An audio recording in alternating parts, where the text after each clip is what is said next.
Today is April 21st, 2022. My name is Patrick Daglaris, and I am with the Oklahoma Oral History Research Program at the Oklahoma State University Library.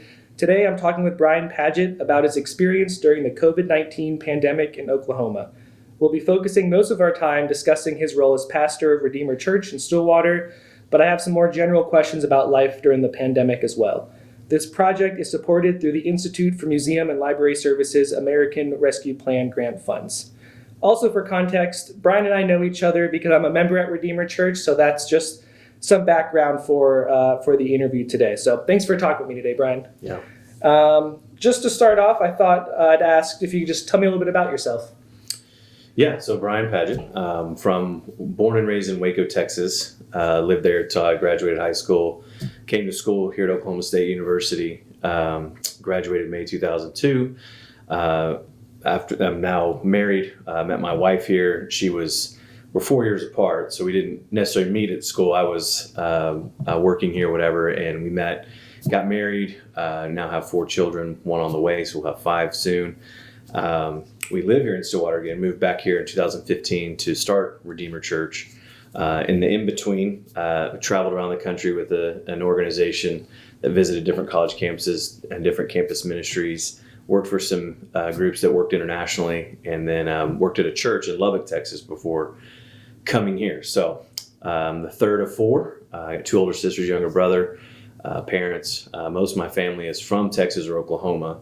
My grandfather is an alum of Oklahoma State University, and Dad grew up in Oklahoma City. Mom was born here in Stillwater, so I've always kind of had a connection around Oklahoma and Oklahoma State in particular. So, Great. And if you could just talk a little bit about growing up in Waco or just Texas, what that was like.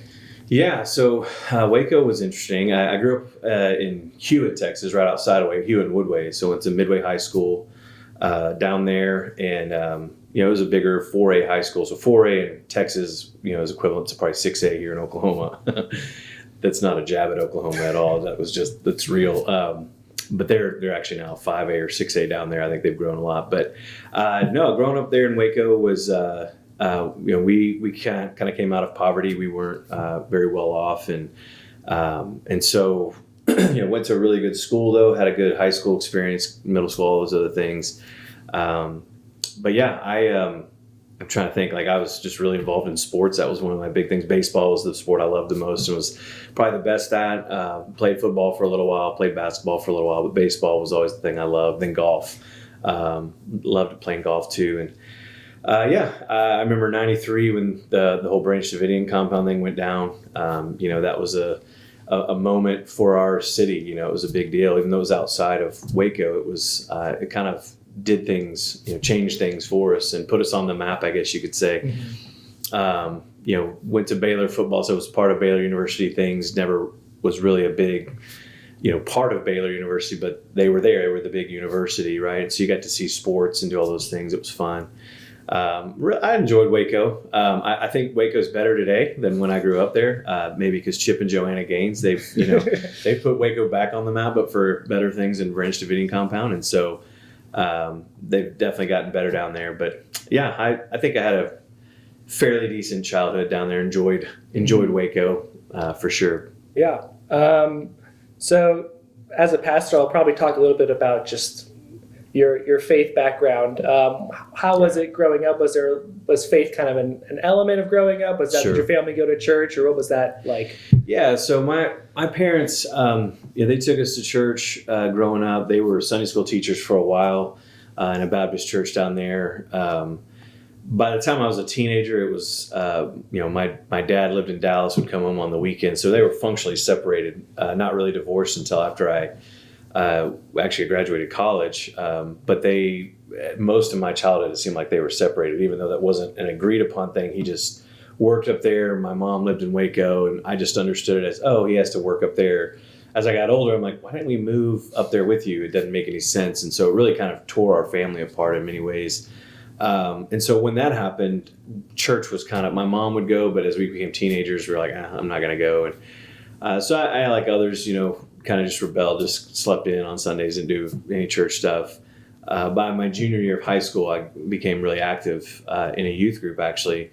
And and it was kind of after my parents had officially separated. I'd gone to a summer camp. I'd never done that before. I just got really connected, and at that time, over that next year, my senior year of high school, really felt compelled that my future was probably going to be in full-time ministry. I didn't know what that meant. I thought I did at the time. I didn't really know. I remember telling people I was real naive. I didn't know how universities worked, and I thought I'm going to go to Oklahoma State University and I'm going to get a youth ministry degree. Well, they don't really offer those at public universities, and so, but I wanted to come to OSU, and so I came up here. Got real involved in churches here as part of the Baptist Collegiate Ministries here. And really that's when my faith began to really grow and flourish. I had believed at a young age in Jesus and was baptized. And I knew I always believed, and I always wrestled with, am I really a Christian if I'm not doing all these things? And that really was settled for me years ago when someone said, it's not the size of your faith that saves you, it's the object of your faith. And I remember going, yeah, Jesus is big, not my faith. And I trusted him. And so it did shape a lot of my childhood, even though my parents didn't really shape that much for me. I was always interested. I'm the why guy. I would always ask the why questions. I still do that to this day. And so I did that a lot down in Waco too. But I would say I was probably more of a fringe kind of member of the church. I was part, but I wasn't like one of the key leaders until really my senior year, I guess my senior of high school, when I started taking more vested interest in it, and made my own decision, joined a church on my own. Like my parents and family weren't really going at that time. I think my mom still went. So my faith had kind of been my own a lot earlier than maybe some other people would say it became theirs. And so, but yeah, that's probably the quickest way to sum up my faith experience in Waco. Yeah. Mm-hmm. Well, I was wondering, you mentioned in high school you already had this sense that you wanted to be in ministry in some way. Was there an influence or a person that do you remember kind of what formed that thought in your head of this is what I want to do? There wasn't really a person or an influence. I really didn't say it to anybody because I was like, I can't be in ministry, and honestly, that's sad because I look back and I think that's one of the sad things. I think that what I envisioned, of who can be a pastor or who can be a minister, they had to fit a certain societal norm. And I'm like, man, I come from I always joke that there's these kind of clean cut pastors and everything else. And I'm like a feral pastor, it's like, I'm the one bringing fleas in your backyard is what it feels like, and that's kind of how I viewed myself. It's probably not, it's self-deprecating, I'm sure, but it's one of those where I looked at that and I was like, oh, I could never be that. I'm not gifted enough. I'm not smart enough. I'm not all these other things. And so I just didn't talk about it. The first part of into my early senior year of high school, and then people started saying things to me from our church. They were like, hey, have you ever thought about going into ministry? And I was like, huh? What are you talking about? And it kept happening. And so why I appreciate that and look back on that is, for me, what it was it wasn't just something I kind of let out with. I was like, I'm going to do this and I'm just going to make it happen. It was really other people encouraging me and drawing that out, seeing something in me that I was probably too scared to see in myself or understand, that perhaps God was doing something in me, and these people were affirming that. And so finally, by the end of my senior year, I was like, okay, this is what I'm going to do. Still had no idea what I was talking about. I had somebody tell me, like, hey, go to OSU, get your degree. Don't worry about what you get. Just go to seminary. And so I came here with that mindset. And after my freshman year, I thought, that's terrible advice. That's probably really bad advice. And I thought, I've got 4 years here. I could probably learn a lot here that could be helpful. And so I switched my degree. Well, I didn't switch my degree. I actually only declared one major. I played it out. I played my freshman year out, kind of like, I'm just going to I didn't want to be that guy that had 5 majors at the end of, because that was the joke. And I thought, well, I'm not going to be the joke. So I didn't really declare, but I wanted to do broadcast journalism. And I thought, man, I want to be on ESPN. I can be funny and I like sports. This is going to be great, Sports Center. So I came here thinking, I'll just still do broadcast journalism. But after my freshman year, I realized, if I'm going to be in public ministry and speaking, to people, why waste my time here doing random things when I could go get a speech communications degree? And so they happened to be shutting that department down here at OSU. And I asked a speech comm teacher, I said, hey, is it too late to get in? And she was like, "Oh, come on, let's talk." Well, my grandfather's alumni, and so somehow my sophomore year, they said, "Okay, me," and there were 8 others that came the same time with me. So I led a movement. I felt really proud of myself. Come with me, But there were 8 of us that all joined at the same time. And in 2002, when I graduated, me and 4 others were the last 5 that graduated from this university with a speech communications major. So Wow. I feel proud to have shut down a program. So as learning all that, I thought, man, this is going to be really practical to what I do, because I just thought it was going to be public speaking. Well, the communication degree was much broader than that. It's interviewing skills, organizational communication, business communication, intercultural communication. It was really helpful and understanding like how we communicate too. And so it actually served me really well. Turns out I only did a semester of seminary, so it's a good thing I went to college and took it seriously, right? So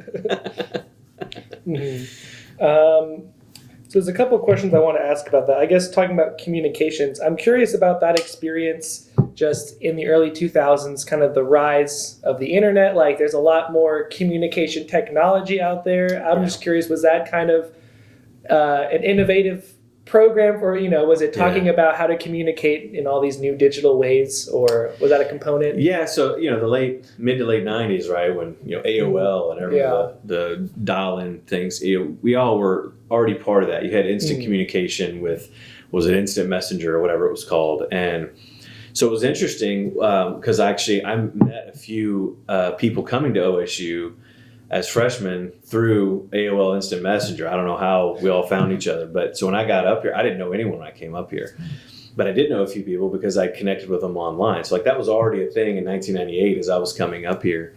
By the time, the 2000 rolled around, the internet was a little better. We were getting Ethernet, we could plug in there and it got a little faster. And it did shape some things. It wasn't like it is today where I had access to people all over the country and what they were saying and different people and learning from them. So it was still very regional and localized what you were doing. But there was a big movement that was started in 1997 called the Passion Movement, right, with these passion conferences. And so that was a big deal in my life. I did that. So they always did it around Christmas time, right after Christmas. So I did that in 98 as a high school senior. Then I went again in 99 and went to One Day 2000. So I was part of the very front end of this movement. And so it was really interesting to get here and you start connecting with people who were also part of that from different walks of life. And so that was, conferences kind of, in some sense, brought you together with the world more than the internet did, things like that. But no, the digital age, it's been interesting to kind of grow up with that, because some were born with, like my kids, for example, they've never not known the iPhone or the iPad and everything else. That's not stuff we had available at that time. Text messaging still cost you 10 cents when I was in college. It's don't text me again. It's costing me money.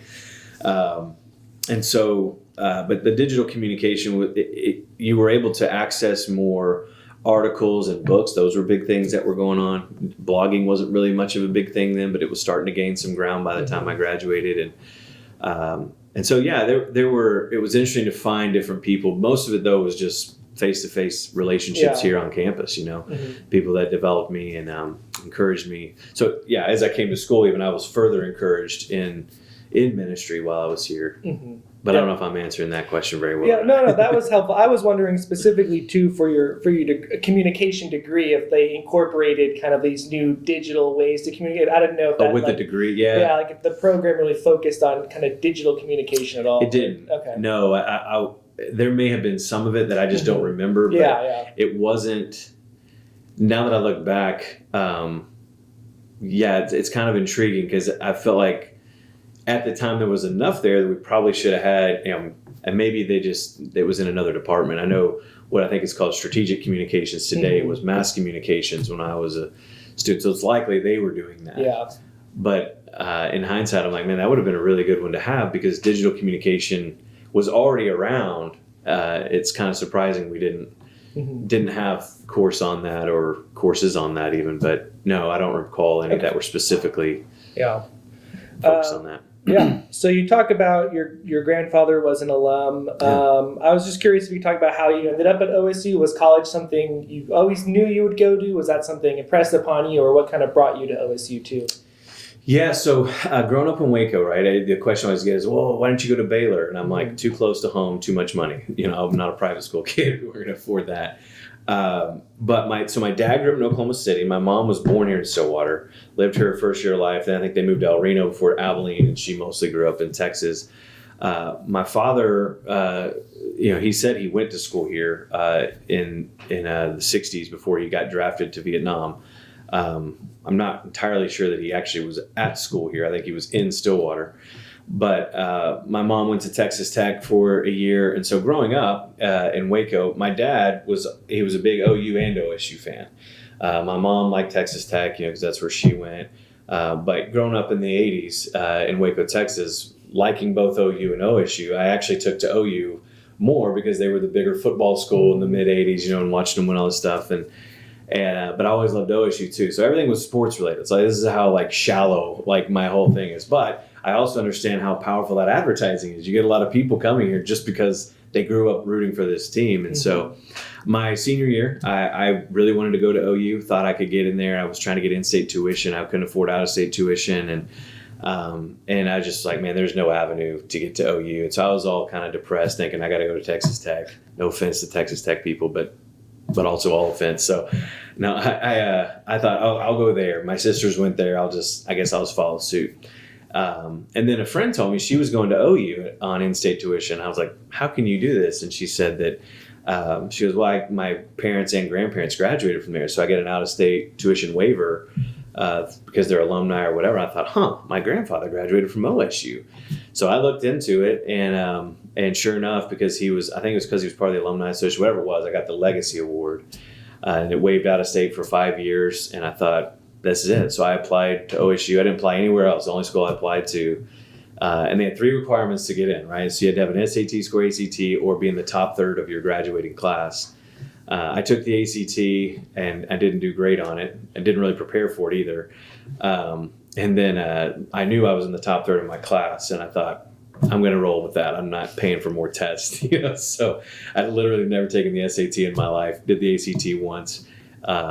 And I was number 89 out of 389 in my class. So I was in the top third of my class. And they accepted me, and I thought, not going anywhere else, never looked back. After my first year here, I have literally never rooted for OU again. And so just want everybody to know I've completely gotten rid of that part of my life. But yeah, that was really how it all came about for me. And so, basketball, I always liked OSU more than OU because basketball was a big thing then. You had Big Country in the 90s and everything. And but yeah, OU was always the one I thought, that's where I want to go.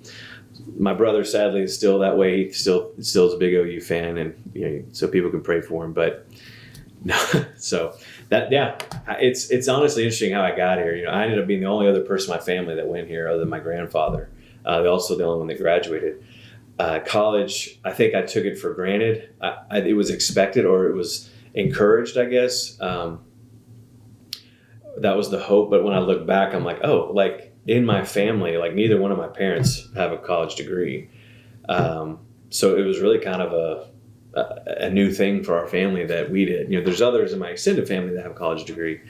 But now, so I get to come here to OSU. And at my graduation, my grandfather got to come up. He never really got out to come see OSU. So it was a cool time for him to come and just relive some of his memories and stuff. He was here at the time of Boone Pickens, and I think they were in the same fraternity even. So, yeah. Wow. Pretty cool. Yeah. I think he was here when it was Oklahoma A&M. I feel like after he graduated, it changed to Oklahoma State. What year was he here? I think it was in the 40s. Oh, yeah. I think they 50s. changed 57 or 58, I think, is when it changed to OSU. So. Yeah, he graduated. See, my mom was born in 49. So her first year of life was here. So he graduated in 50, I guess. Yeah, yep, still A&M. So, yeah. Very cool. So I thought I wanted to ask if you could just talk about your OSU experience. What was Stillwater like? What was the campus like? Obviously we're in the library today, so kind of walk me through what it was like 20 years ago. Man, 20 years ago, yeah. So we, the city was smaller, obviously, and there was enough things to do here that, but mostly everybody would go to Oklahoma City or Tulsa, for things. the sports scene wasn't great. Basketball was good. Football was. The year before I got here, they went to the Alamo Bowl, and I thought, man, OSU's on the up and up. All 4 years I was here, we had losing records, and I thought, and then after I leave, we go to winning again, and then Gundy takes over, and it's like, okay, So I feel like I brought something bad to our sports experience here, but no, it was a lot of fun. That was what you did. The university experience is so unique, and you get to go to all these sporting events, and these are classmates that you're sitting in class with, and now you're watching them on the field, but you're there with all your buddies. For me, it was some of the bigger developmental years of my life too. There was the really high highs, and the lows were really low. And what I found is through college, and I've kind of seen this thing with other people too, is that is the college experience. It's hard to find someone who's kind of had a level experience. You experience some of the best things, and then you experience some of the worst things, and it's almost like you've just gotten out, and it's like your heart rate. It's like this, and then you finally start to realize by your senior year, like okay, and then as you get older, right, it starts to come down a little bit, and it's that hard coming out, and I needed the guidance that I was getting from folks at the Baptist Collegiate Ministry, and that was an important part for me to have mentors in my life, people that were, because I was when I got here, it was like I was free from something, and I was just loud and really loud. I talked all the time. I was super insecure. I was all kinds of things, and it's amazing that anybody ever wanted to be around me, because I was really irritating. I know I was. But it took people kind of speaking into my life, challenging me along the way. So I'm really grateful as I go back 20 years ago, that there were those types of folks on campus, and it wasn't just Baptist Collegiate Ministry. There were professors too. That were, they took time to meet with you. And you had some that they didn't have the time of day for you, but you remember the ones that they had a little extra time to offer you and could challenge you, or they challenged you in class, made you think about different things. I remember one professor I had that, everyone said he was he was actually rated one of the toughest professors on campus. And I love the guy. He could be a real jerk in class. I have to be honest. He's not here anymore, so I think I'm safe to say that. But there were things that he did that pushed your thinking and made you think more critically about things. You couldn't just assume and just take for granted. That was really helpful. So I had a really good experience with professors. I feel like as far as the general how the campus was, it was obviously very student friendly, and we had a lot of. I had a lot of fun here, made some great relationships here. Some of them are still my best friends today, right? And that happens too.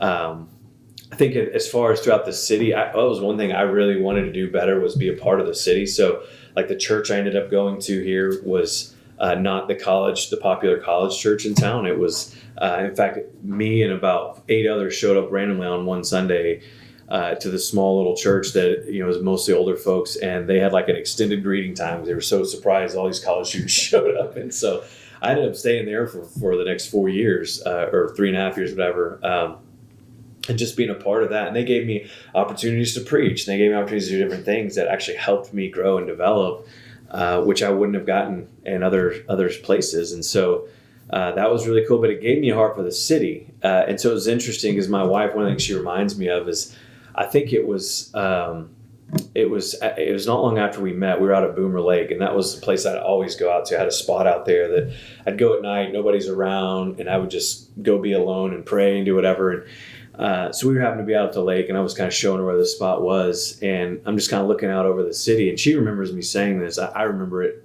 vaguely, but she was like, she said she remembers me saying I can see myself pastoring at a church here someday, And why I say that is because, for a lot of people, the college experience at OSU is you just kind of get to know OSU.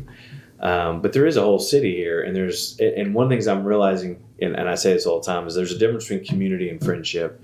And I had a lot of friends, but I wanted that community too. I wanted the older and the younger, the rich, poor, and everything, And so as I got out and started meeting those folks, going into their homes, I actually had a burden for the city too. And so that was a unique experience for me. I know not all of them have that experience, but man, you didn't have as many restaurants here. Chili's was like the place to go, that and Joe's, right? There was more Joe's at the time. You had Mexico Joe's, Eskimo Joe's, Giuseppe's, Stillwater Bay. People remember that's where District Bicycle is now. But yeah, as we call it, Seafood Joe's. But those are like, now you got Mexico Joe's and Eskimo Joe's, they're all gone. And yeah, we only had one Walmart. we didn't have multiples. It was a very different city at that time. It definitely felt more like a small town, but it even to this day, it has always been a true to form college town, which is one of the things I think I've loved the most about it. It always has that fresh kind of youthful feeling to it, And no, we don't have pro sports, but like all of our sports teams today are really phenomenal, and we get to go and enjoy those. They're all here, and so that's a fun thing. Beautiful campus. Now I get to take my kids and family out and just picnic and hang out. But it was that way too as a student. I was pretty active on campus. I wasn't a part of a fraternity or sorority or anything like that, but again, I'm loud, so most people couldn't miss me, I guess. But but I was really active on campus. We always had a library lawn preacher, that would come out, and I would debate them and get out there, and they'd give me time to actually preach, and I'd counter what they were saying, and it was a really cool experience getting to be here. I'm really thankful for my time at OSU for sure. I think that was probably right before Boone Pickens came in, right? The donation. So you didn't get all the new expanded athletic facilities. No, I remember when I got here, I told everybody, I was like, man, I think it was it called Owen Field? What was the stadium called? I don't remember now. And I remember walking up and going, man, there's better high school stadiums in Texas than this. And it was true. And, I think it was, I had already graduated. I was actually at a football game where they had announced Boone Pickens' gift that they were going to be, changing the stadium and everything. But yeah, I remember one football game I was at, we tore down the goalposts after we beat, I think A&M or OU or somebody like that. And they carried it up the side of the stadium. They were about to throw it over the edge. And, was Larry, no, it's not, is it Larry? Yeah. He's still the announcer. Why am I forgetting his last name? Larry Reese. He comes on, he's like, please do not throw the thing over the side. I was like, they're not really going to do this, are they? I think they ended up walking it to Theta Pond and throwing it in Theta Pond. So, that was the thing. You beat a team in a losing season, that was your bowl game, and you got to go tear down the goalpost and throw it over the edge. Yeah, so, that's funny. But yeah, you can't do that with this stadium. You're not throwing anything over the edge here. So, something that I know happened during your time, just kind of talking about athletics. I know there was the plane crash that happened with the basketball team. Is that something you remember as a student? If you could talk about that. Yeah, I was a junior here. We had just watched the basketball game on a big screen at the Baptist Collegiate Ministries building there across Theta Pond, and we lost. We lost to Colorado. We're all bummed, Anyway, we turned it. We had it still playing. It was, I think it was on CBS maybe or something like that. I don't know what channel it was on, but anyway, we were all up there just hanging out. It was just a few. It was like 4 or 5 guys, and all of a sudden there was, hour later, or whatever, someone had called us and said, "Hey, are y'all seeing it? Like there's a plane that hasn't come back." We're like, "What?" So we put it on CBS. Well, CBS or I think it was News 9. I think that's CBS, whatever News 9 is. Bill Teagans was their sports guy, and so he was on the planes coming back and everything. So we were watching this station as they're getting news, and you just see them like trying to hold it together. They're breaking down like they've just lost a colleague. They know, and it starts to sink in. I mean, I'm getting goosebumps even now remembering that night. And you're just watching this, and I remember them interviewing Eddie Sutton at the airport, and just you're like, I can't believe the plane crashed. Like it's gone. It's over. It's just that's it. And man, that messes with you. That death is funny, and as a college student, death really wakes you up to how you're not as invincible as you think you are. And there were 2 players on that plane. One of the guys that was on there, Jared Weiberg, he was one. I didn't have a class with him, but in the classroom building, we had the same classroom. So as I was coming out, he was coming in. I actually met him once or twice. Just really nice guy. But I remember seeing his face, and I remember seeing the face of Bill Teagans, who you'd always watch do the sports, and just going, and that's that. And it was hard. And I remember walking around campus, and right before that, not long before that, at Texas A&M, they had the bonfire collapse, and they lost like 12 people, whatever it was. And the bonfire was a huge thing. And I remember I was walking around campus and just praying and thinking about that and thinking about basketball and how important basketball is here and what it means, and just really grieving that that loss. It was really hard. It's different for me than those who knew someone, right? But they had the memorial service, and that was really good to go to and be a part of that. But I feel like a lot of my experience with OSU, ironically, the tragedy has been a part of it. So like we moved back in 2015. We moved back to May 2015. Well, in October was when the parade crash happened. We were right there. My family, my wife and our newborn and my 3 other kids were in the crowd that got hit. We had just left 10 minutes before, went around to the grocery store parking lot across the street. So we go all the way around. As we're going around, we hear the sirens. We pull in and park, and I walk over. And I mean, it was like just 2 different views. On one side, we were enjoying the parade, and on the other, you're seeing this carnage, and I just remember grieving. This guy there is in shock. I mean, could barely even talk to me, trying to tell me what happened. And so there was that happened. I know the November 4th, the 4 that crashed in the plane with the women's basketball. But just those tragic experiences, Stillwater and OSU and have been through a lot in that regard. So it was weird knowing, man, I was a student here when the plane crash happened, and now I'm a student. I'm back here as a pastor when the parade crash happens, and I'm right there in the middle of it. And then the pandemic, it's been super tragic. It's been a really tragic experience. And so OSU's experienced a lot of tragedy. And I've been in the city when a lot of it has happened, but that one was a big one at OSU. That's hard. Yeah. So you graduate in 2002. And so kind of what happens next? Tell me about your path at this point. What were your plans? So I there was a ministry called the Traveling Team that I was set to kind of join. I went out to a summer project they had and was kind of feeling me out. They offered me a position, and I started down that path and just felt like, man, I'm supposed to be back in Stillwater. So I came back here, approached the Baptist Legion Ministry and said, hey, if I could raise my own funds, can I work here?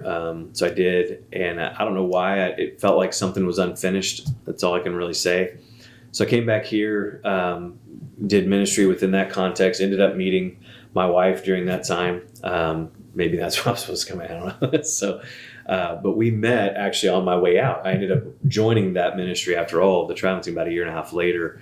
But I did that for about a year and a half, joined this group, the Traveling Team. So we would travel all over the U.S. to different college campuses. So I did that for 5.5 years, lived out of a suitcase, lived out of people's homes, just whoever would put us up. That was quite the experience. And but I experienced a lot of the U.S. I got to, for the first time, I got out of kind of the South and got out of what they call the Bible Belt and everything, and experienced just different parts of the country and how they think through things and how things are different there. So it was actually a really challenging and good experience, not just in living out of a suitcase. That had its own challenges. Living in a minivan with 4 other people has its own challenges, for sure. But my wife and I got to do that for a while. She actually graduated here in 2007, but she did her final year as a national exchange student, a national student exchange program down at UNT. We lived down there for a while, and I did seminary for a semester. And then we ended up, she finished up and we got on the road together. I did that till about the middle of October of 2008. I got really depressed and burned out, and it was really dark. It was a really dark season. We came back kind of just to heal and recover from the different things we were doing. Tried to find jobs, couldn't find one. Then I started getting angry, going, man, I want my money back for my degree. It's not marketable. It's like, well, maybe you're just not marketable. But it was a real struggle, but we grew in that, and it was actually probably even though it was the hardest time of my life, ended up probably being one of the better times of my life. It was one of the more growing seasons of my life. And so it came out of that. I ended up with a mission agency out of Arizona, working kind of regionally for them. And then ended up working for another agency that was more regional. It was in Kansas City, so we moved up there. And so we did that, and then took a job as a missions pastor at a church in Lubbock, Texas, and thought, this is where I'm going to be for the rest. I love this church. I love what I'm getting to do. I love my job. Lubbock has great restaurants and great people, but it's really dirty there. A lot of dirt storms, and so that wasn't fun. But we had a great experience there. And then, in light of that, just our pastor even had challenged me, like, "Hey, I could see you starting a church someday." And that wasn't on my radar. I don't feel like I'm a starter. I'm an entrepreneur or anything like that. I'm like, it's not. And so I started to joke. My wife and I joked about, okay, if I did, where would I go? And we always just said, man, I'd go to Stillwater.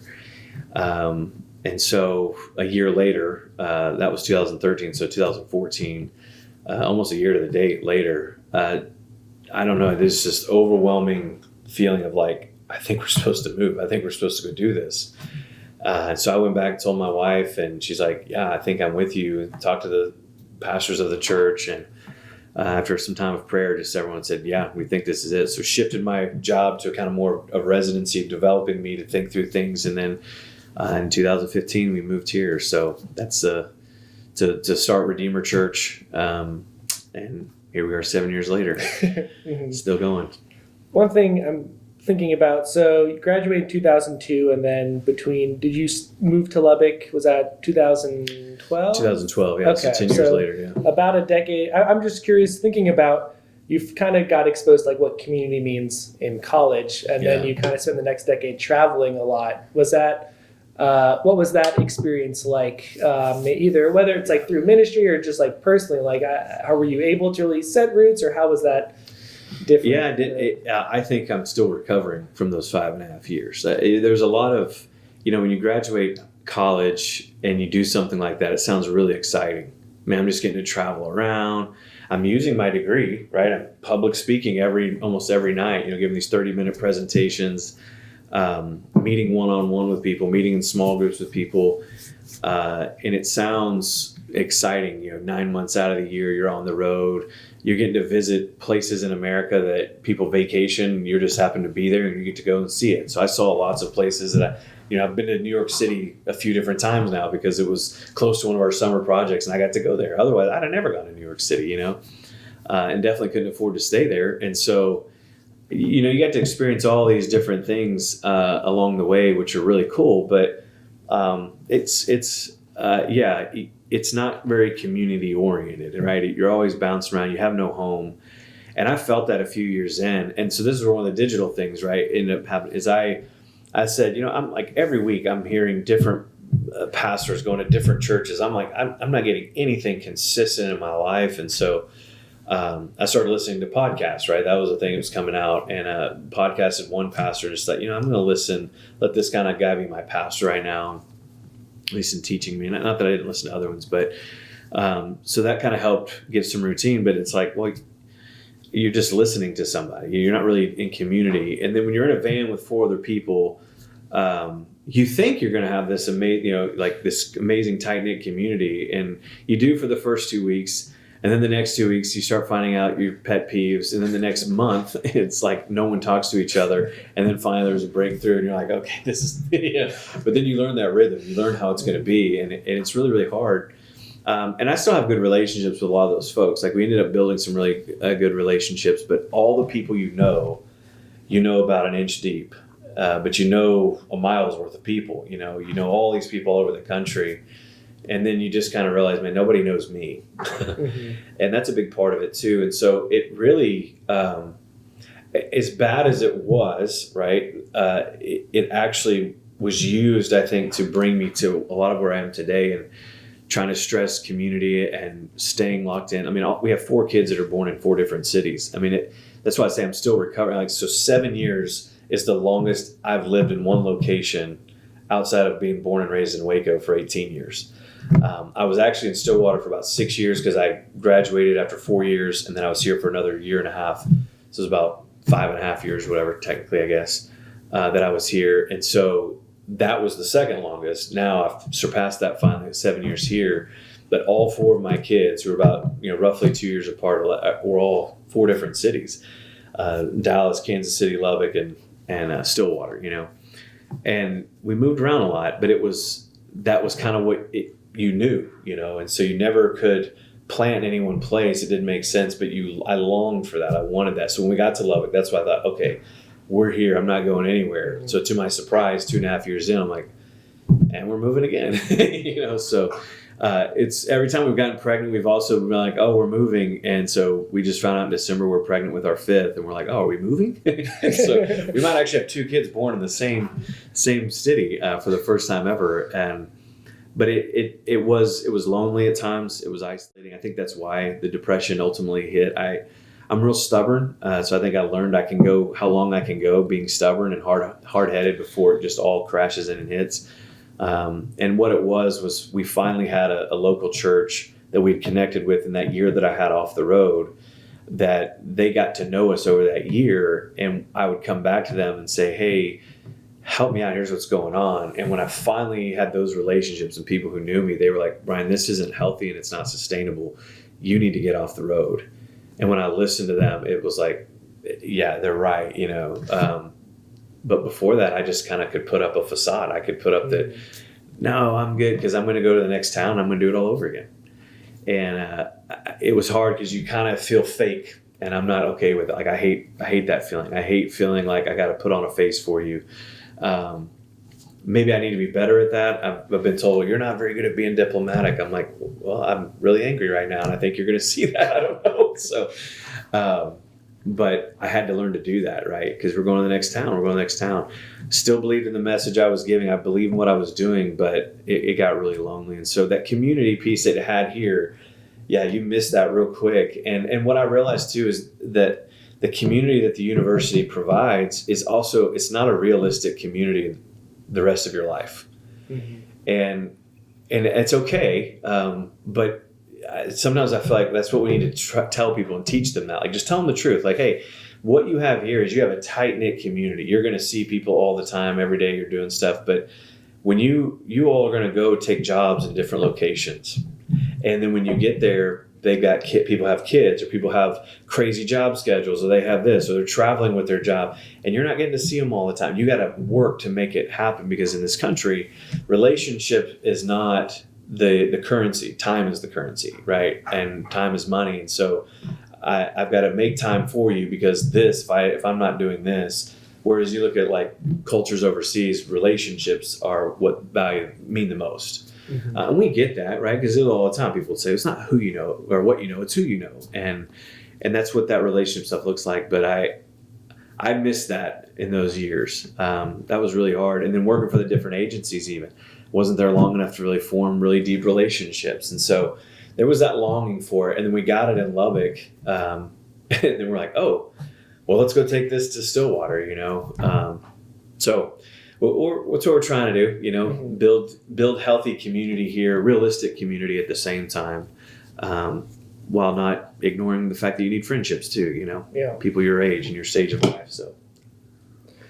Well, I was wondering, we kind of led up to coming here. If you want to just talk a little bit about that planning process, like what were those early years of, pre-COVID, what was Redeemer like, getting it started?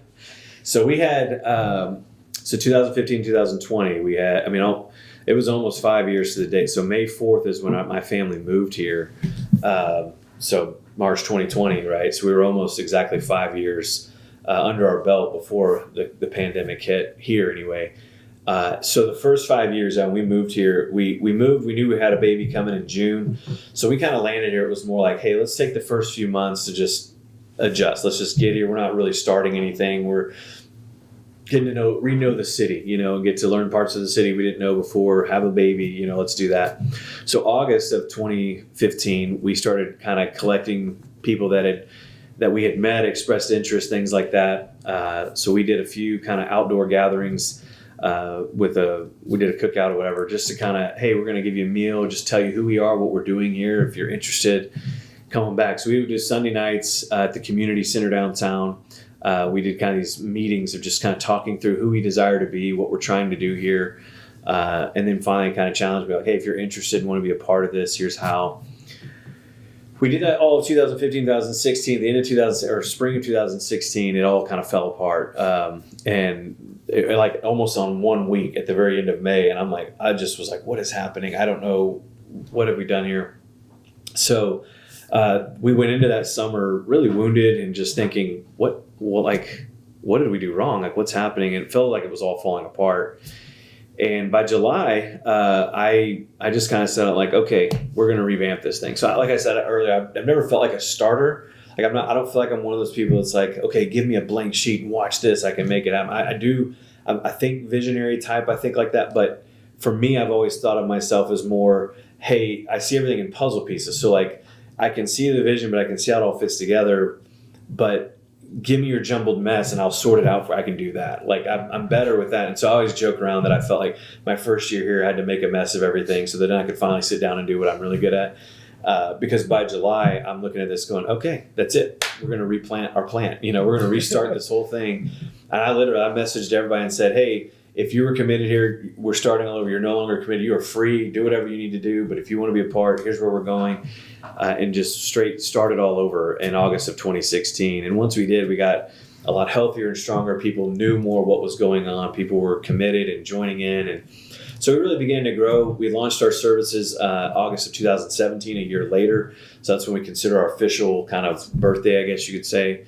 And we just started to grow. We didn't have any intentional focus on campus, but we had a lot of college students coming the whole time. We never really had an intentional focus on campus. We just had college students coming and word of mouth would spread. Had adults and families that were coming, and being in a transitory town, we had a lot of people that came in and out. I mean, right now, I think if everybody who's ever been a member of our church from the time we started to today that has left town or whatever, we're here, we'd probably be close to 200 members, as it is, we're at like 45. So a lot of that shrunk through the pandemic, and we're starting to grow back. But pre-pandemic, really like right up to March 2020, that last year and a half before it hit, we were seeing the greatest momentum. I mean, we were, different ministries that were going, people serving, doing all this stuff. They were showing up, and we were growing, like not just numerically, but like we were growing in relationships. Our community groups were growing. They were healthy and getting stronger, and really cool things were happening. And then the pandemic hit, and we're like, okay, we're going online. And so, yeah, those first 5 years, it definitely had its hardships for sure. They were different than the last 2 years that we've experienced, but they were hardships. But there was a lot of really encouraging things. So we started at the community center. We ended up at Westwood. Westwood was getting torn down. We moved over to Will Rogers, and that's kind of where our services have been now, Will Rogers Elementary. So, and this was all part of, so the church you were at in Lubbock was Redeemer Lubbock, and it was part of a network, right? It wasn't like you started here from scratch, had to figure things out, like funding and all that. You were kind of supported. Is that right? Yeah. So Redeemer Network, Redeemer Lubbock had a plan to plant 20 domestic churches by 2020. My job there, they also wanted to send teams internationally by 2020. They wanted to send 20 teams out. So my job was developing people to go internationally.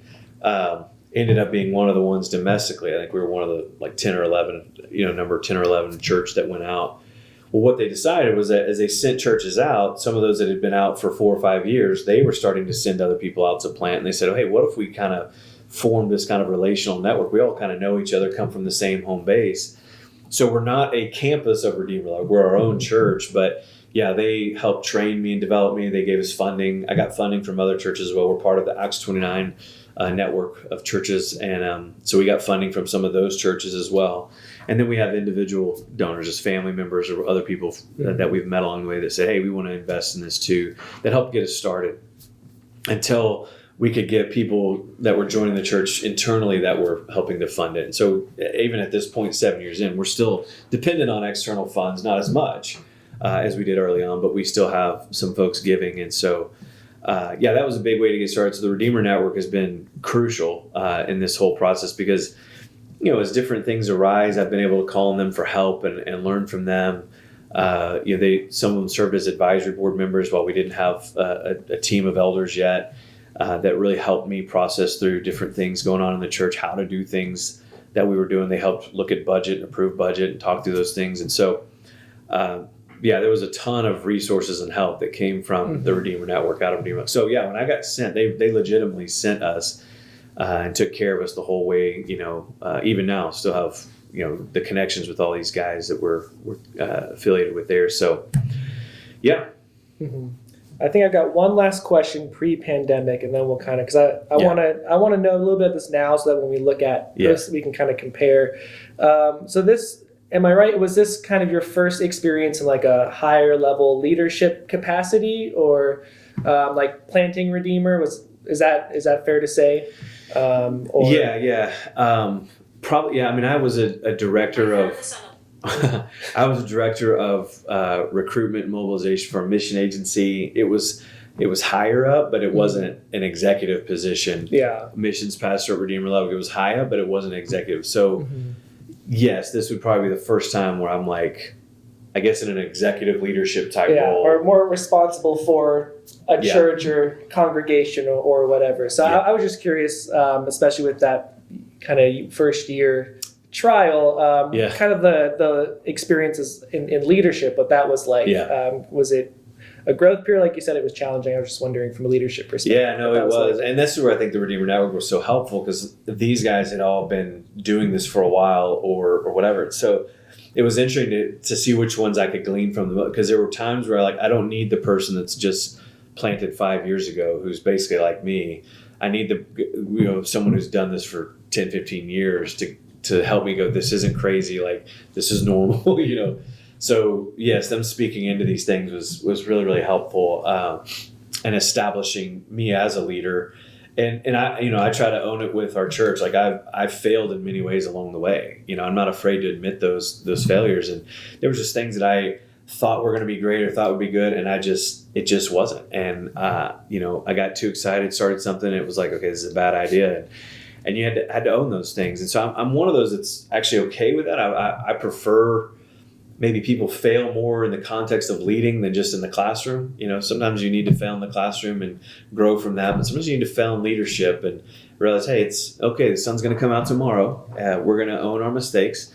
We're going to grow from those mistakes, and let's go on, so long as they're not disqualifying or abusive or things like that. And so, so it was a lot of mistakes, a lot of learning, a lot of failure, and a lot of grace from members of our church too, which was helpful in my own development. But prior to this, no, I've never started anything that saw it through and had to develop. I mean, I was like doing everything, and thankfully we had a team. I'd say I did everything. Like I was having to be a part of everything, even though others were playing a role. So yeah, it was a whole new experience for me, for sure. Yeah. Yeah.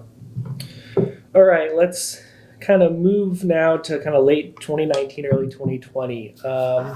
When did you first learn about COVID-19, or kind of your initial thoughts? Take me back to that time. What was it like? Yeah, so I think I first heard about it in December of 2019. So I try to keep up with world news, and I think I didn't hear it as COVID-19, right? All I heard was like there was a strange pneumonia. I remember seeing that. I didn't think anything of it. I just thought, okay, this is something I saw that's going on in China. I'm not one that thinks of pandemic anytime I hear of a new sickness, right? And so I didn't think anything of it. In January, early January 2020, I think it was the second week of January. Every year we have a Redeemer Network pastors retreat. So I was at that. At that time, we were, I guess, threatening war with Iran. And I'm like, what? So we're all like tracking the news, keeping up with that. I remember seeing something about COVID then. It was, again, during that week, it's like, oh, I think they had named it something like coronavirus. I think that was the first time I was hearing that maybe. Again, it was isolated to China. There were things that were happening there, but it would be a few more weeks before I'm like, oh, they just shut down the whole country. There's something big going on there. That wasn't happening at that time necessarily, but I remember I got back from that. So it was Wednesday. It was a Monday to Wednesday. Wednesday night, I got back home, and one of the members of our church just had a baby, and it was kind of a scary deal. And I was going to go visit him, just pray for him. And I pulled into Stillwater, and I'm like, I got a fever, and I'm kind of sweating, and I'm feeling sick, and I'm like, I'm not going to go expose them. So I went home.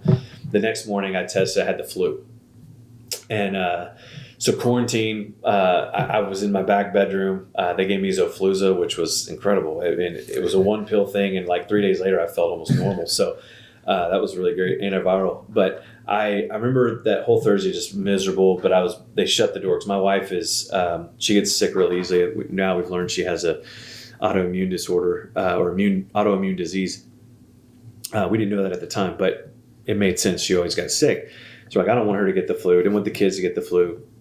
So I just stayed in the back room. They would bring me food, and she'd come in with a mask on. So this was like the beginning of my 2020, right? I'm in quarantine. We're masking, all this stuff. Little did I know, right? Yeah. So that got done. But it was a spreader event. There was like 5 of us that had the flu after that week, and 3 had it while they were there. So I'm like, okay, of the like 19 people here, almost half of us got the flu. And so that happened. So that's January. Well, in February, my son got the flu. Well, it was a different strain than what I got. So they're like, you could still get this one. I'm like, come on. So we quarantined him. We're doing the mask thing. And no one got the flu. No one got it either one. So his was a month later than mine. And we had some friends in town the weekend before everything shut down. I'd actually bought a new car. But during that time, I was hearing more about what was going on in China, and I was paying attention to it. But I hadn't really seen it. No one was saying anything about it spreading anywhere. I just thought, man, this is crazy. Because Chinese New Year is a big deal. And they told everyone, you can't go, we're shutting down, we're not traveling. So, of course, they announced it. It was like a few days out. And then everybody leaves town. I'm like, well, now you can't control them. They're all leaving. Mm-hmm. So in my head, I was still like, okay, I was thinking SARS, right? Because I remember I was in college when SARS hit. We were actually supposed to go on a trip to China, and they canceled it because of SARS. And I remember thinking like, oh, is this SARS again? Like it sounds kind of similar, And so I just thought, I don't know what SARS did the first time. I know it was mostly in China. So I thought, okay, they'll get this under control and that'll be that. Of course not. Right? So as March hits and everything, we start seeing, okay, Italy, and it's spreading. And then, it hits here. And I remember I was going to speak to a campus ministry on campus on Wednesday night, March 11th. And as I pulled up, they're like, did you hear about what happened at the Oklahoma City Thunder game? I was like, what? No. And they're like, so-and-so tested positive, and they had to shut the whole game down. And NBA has shut every game down now across the season is over. And I'm like, wait, what is going on? And that was the first I had heard, like, oh, like it's here. Like if a multi-billion dollar sports industry decides, nope, we're shutting this down, it's serious, And I remember speaking that night on what I spoke on about Jesus walking on water, whatever, and talking through that. Calming the storm. That's what it was. Jesus calming the storm. And that ended up being my message that Sunday as we went Facebook Live, and we're like, hey, we're not meeting this Sunday. So that, I think Saturday, the mayor declared a state of emergency. The governor ended up declaring a state of emergency. All the churches went online, so we did our online thing, did a Facebook Live. And then that next week, we had to throw everything. Tyler did an amazing job. One of our pastors just getting all the technology stuff figured out within a week so that we could actually set up some live stream service that we had never done before. Mm-hmm. But yeah, that when it all went down, it was a gradual process of learning about it. And it was crazy just thinking how my whole year started off with a super spreader event, of the flu at a retreat. Mm-hmm. And now, by the next month, March, we're all wearing masks and distancing and everything else. Yeah. And so the decision to go online, was that something, do you remember kind of how that happened? Was it kind of immediate from that Wednesday, or was it kind of through the weekend? Because we were becoming more aware of it, mm-hmm. That Sunday or that Monday, we sent an email out to our church saying, hey, here's new protocols going forward. So I remember March 8th, the Sunday before, one of our members, who's from China, and originally she's now an American citizen, she had a mask on. Well, her family still lives in China. She'd been talking to them. And I thought, okay, this is interesting. And because she's talking to people there, so she has inside information I probably have. Like they're probably more aware of this than what we are at this time. And I remember paying attention to that and thinking, okay, we probably need to, so I'm reading other people and I'm going, okay, we need to have everybody come in, do a temperature. This is what we were getting ready to do. We were going to do a temperature check. We were going to have sanitizing stations everywhere. We were changing how we were doing communion. We'd bought something that we were going to squeeze on there. People could pick up cups and that, we're not going to dip it in anymore.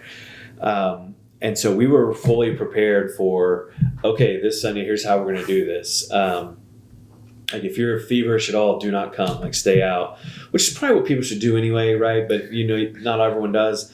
So that was Monday. Well, when the NBA shut down on Wednesday, Thursday, I sent out another email follow-up going, okay, now we're tightening it up. Now we're going to be doing this. So we changed all, but we're not meeting. Like it wasn't that. It was just, okay, it sounded like what the big thing was is we need to wash our hands and we're going to keep distance, right? Those are the two big things.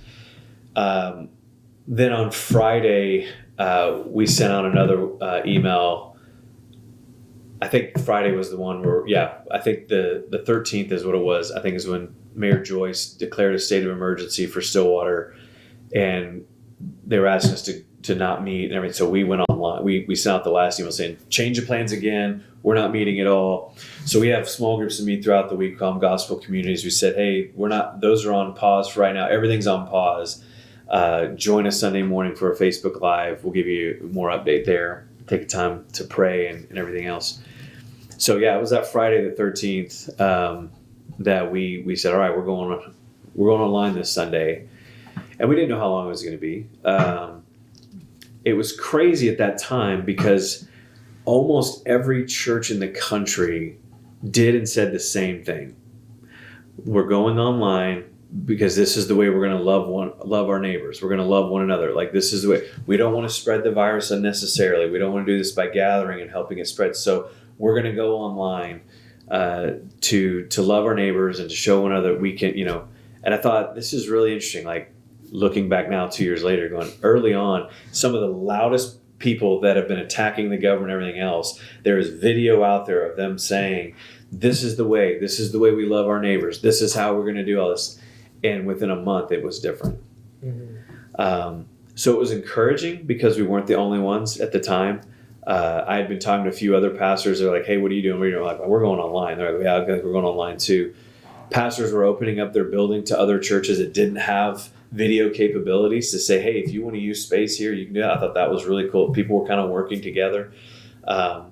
But we made that decision all that week. There were 3 emails that went out. I was like, man, everybody's going to be email overload. But we had to make sure that final one got out. Like, don't show up. We're not going to be there on Sunday. And so, at that point, March 15th, 2020, went online. Yeah. So you kind of mentioned it. You weren't. Did you have a sense of this is what we'll do for this? Did you have an expectation it was kind of a short-term thing, a couple weeks, couple months, or? Yeah. What were you all kind of thinking, that mentality of? Yeah. So I real quickly shifted from listening to pastors to epidemiologists. And that was an important shift, right? Because the pastors I was listening to at first, I was listening to epidemiologists. I was listening to those folks. I was kind of reading. I didn't know who to follow necessarily or who to listen to. But there was enough out there of people that were like, hey, this is serious. And one of the guys I'd listened to that, I don't know if he's a pastor, but he has a ministry. He does a lot of everything. His name is Andy Crouch. And he had some really good, helpful things to say. And one of the things he said was, he goes, here's how you need to be thinking about this pandemic. He's like, you have, what do you call it? Winter, a blizzard, winter, and little ice age. And so he walks through what these are. He's like, in winter, we know that when winter comes, it's seasonal, right? We know we're going to dress warmer. We're going to put coats on. So in winter, you kind of start getting everything out. But it's kind of a whole season, right? You're not going to wear a coat for a week and winter's over. For those that have a winter, maybe in Florida, I don't know, they have winter's 1 week. But I was like, okay, I get that. Like that season. He said, but for a blizzard, like when there's a blizzard, it doesn't last 3 months. A blizzard lasts a couple days, maybe, or maybe it's a day, but the effects of it are a couple days. So there's some different ways you have to respond to a blizzard. You don't you kind of say, all right, we're going to dial it back. Let's stay in. That's what we're going to do. It's for a shorter period of time. And then he said there's the little ice age. And he talked about a time, I think it was in the 1800s or something like that, where this ash from a volcano had kind of hovered over Europe. And in the summer, in the middle of summer, it's like cold weather and snowing and everything else. Like it basically formed a little ice age is what they call it. I don't remember the whole details. So if someone's listening to this and they're smarter than me, I tried. I really, really tried to remember what he said. But this little ice age. And so what was really helpful about it is he said, look, right now we're in a blizzard. And he's like, don't think 1 or 2 days, but like this is short term. We're going to take some extreme measures in a blizzard. But then it's winter, right? And if we're gonna come out of that and go, okay, we're not just in this pile of snow and everything, which to me, the blizzards has been those waves. In those waves, we've got to take extreme measures, got to bring this down. But when it's winter, it's like, hey, it's not safe to go out in shorts and a t-shirt and flip-flop. It's still 32 degrees outside, 20 degrees outside. It's still really cold. So dress up, like do the appropriate things you need to do. But we also aren't taking the extreme measures of you can still get out, you can still do stuff. But he said a little ice age then is it starts to fundamentally change, because this isn't going to be over in 3 months. This is going to be 3 years, 10 years, whatever. It could be a long time. And I thought it was really helpful. So that was one of the first things I'd listened to, because it got me thinking through, okay, what is blizzard for us? What's winter for us? What is all that? I think I know a little better now. At the time, I'm guessing, right? Mm-hmm. Well, I shifted from listening to a bunch of pastors, because what I noticed is about 3 weeks in came the hey, we can't, this isn't sustainable. The cure can't be worse than the disease. That was what I kept hearing from pastors. We need to meet. The church has to gather. We've got to do this. We're not faithfully. You can't. The government can't tell us we can't gather. I mean, you start hearing it, and it grew, and it was a swell. And so people had planned out, like, okay, in 4 weeks we're getting back together, and they were listing out, here's our protocols. Here's how we're going to do this. And it was all like, we're going to all sanitize our hands, and we're going to put tape up here, and we're going to stay this distance, and we're going to do 5 services instead of 2 services now, so it's fewer people. And I'm literally getting exhausted reading this, going, I can't imagine somebody being on staff having to wipe down everything, every service, having to put on all these services, just so that we could do something that, persecuted church around the world has to deal with all the time. They don't have the luxury of gathering in large buildings all the time and doing all this other stuff. And I'm going, this is an opportunity to learn from other people around the world that you still can gather in creative ways, and it's still faithful to what we've been called to do. All that to say, I realized, okay, I don't know that I can listen to these pastors anymore. Not right now. I want to know what they're doing, but it real quickly began to feel like, man, it is every man for himself out there. And it really was. It was, people say it was like the Wild West. And like, in many ways it was. There were no 2 pastors, not even the Redeemer Network, not in Acts 29, not these others that were doing this. No 2 pastors were doing the same thing, it seemed like. And everyone was like, well, this is what we're doing. And it became this whole, hey, you pastor your church, don't pastor my church. And you do that. And I was like, oh, well, this is how we're doing this.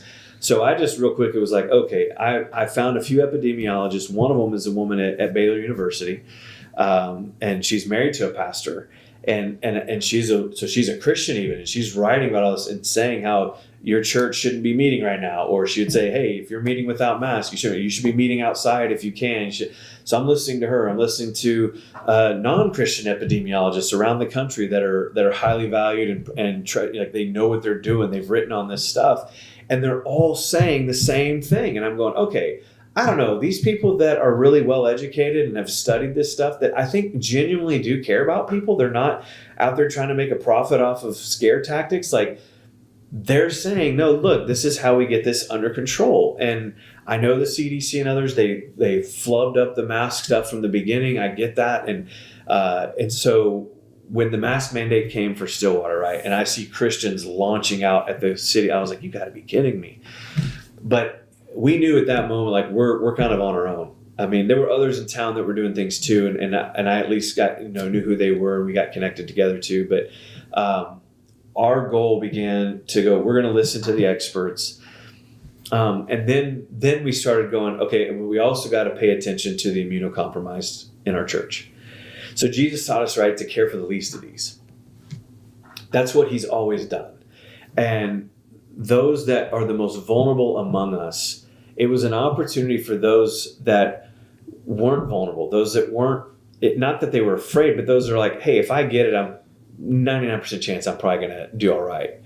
But there were people in our midst that know every disease that comes along they get, and it can do the worst things to them. And to go, okay, how do we do this in such a way that they never feel excluded?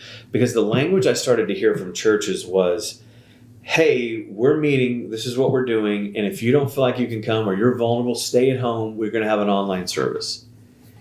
And I remember telling to the guys we work with, Tyler and Kevin, just saying, I'm telling you right now, that language over time, you keep up that exclusive language, it is going to have long-term ramifications. I don't care if you're doing it for 2 months, 1 month. You are telling people, you stay home, don't come. The healthy people got to get on living. But hey, we got an online service for you. You just stay home and we'll do that. And intentionally isolating them when you could have probably done things that would allow space for them to come in. Now, over time, do they eventually have to make that decision, like, I got to stay home, everything? Maybe.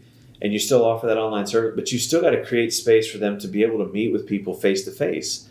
And so even in our small groups that we were doing, like, we made the decision, and it was not popular probably, but when everybody else decided they're meeting back in person again, after praying about it, talking through it with some other people, listening to these epidemiologists, it felt like we still don't know enough. Let's give it the summer. So we stayed online for the whole summer, but we allowed our gospel communities to meet in person. We encouraged them to meet outside. We started these smaller discipleship groups. Hey, just meet outside. If it's rainy, take the day off, meet another day, meet next week.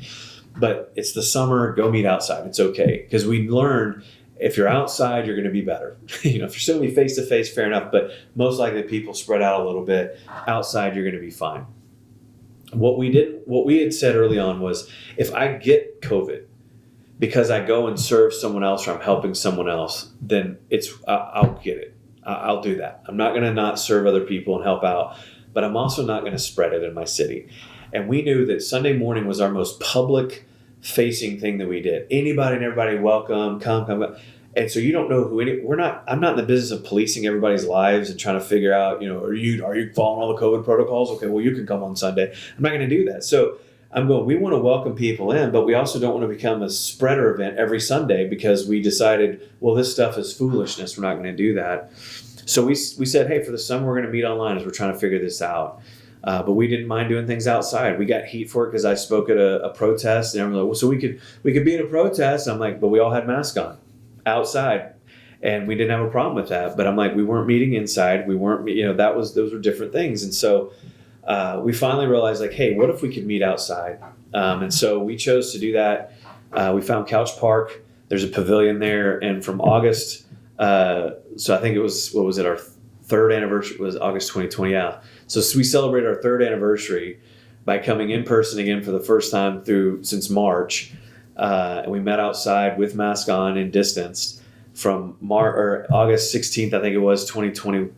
Yeah. 2020 to, what was it? June 13th, we were back. June 2021, we were back in Will Rogers. So, like 9 months, we were we were outside in masks for most of it, and then we took the mask off. And if it was bad weather, we just went online. Very different, very unique. But every epidemiologist I was listening to, they were saying, if you can do a large gathering together outside with masks, that's the best way right now to serve everybody else. And I just believed them. I think in hindsight, I'm realizing, like, okay, we probably could have met starting in June outside. I just wasn't thinking outside. I wasn't thinking gathering outside, because who does church services outside in America? Not very many people. If you do, it's like a tent revival kind of thing. And so it just wasn't on my radar. And then I thought, oh, wait, we can do this, right? So we did that. And then I look back and go, okay, we probably could have done without masks while we were outside. But nobody had vaccines. And they were saying the mask is one of our best protections against severe disease. I think what everybody thought they heard was, if you wear a mask, you won't get anything. Nobody ever said that, though. And so as I'm reading these epidemiologists, I'm going, you guys are all making stuff up that's not real. Like, they're trying to reduce severity, and they're trying to reduce, the spread of it, but trying to reduce hospitalization, which leads to more death and everything else. And it was a really hard time, a really confusing time, because so many people that I looked up to and respected, it just seemed like there was more of an American individualism agenda than a biblical agenda. And I didn't know how to reconcile those two. That's a lot. I don't know if I even answered anything you just asked me. Maybe I answered way more. There's a few questions. No, this was great. Answer a couple questions. So I was wondering, the first few months, what was that like, kind of pastoring an entirely remote church? I'm assuming that was a new experience, maybe challenging at times. How did you manage that? Yeah, it was. So we did like weekly devotionals. We did daily devotionals that were really only, someone called them thrice weekly devotionals, because it was only like 3 days out of the week.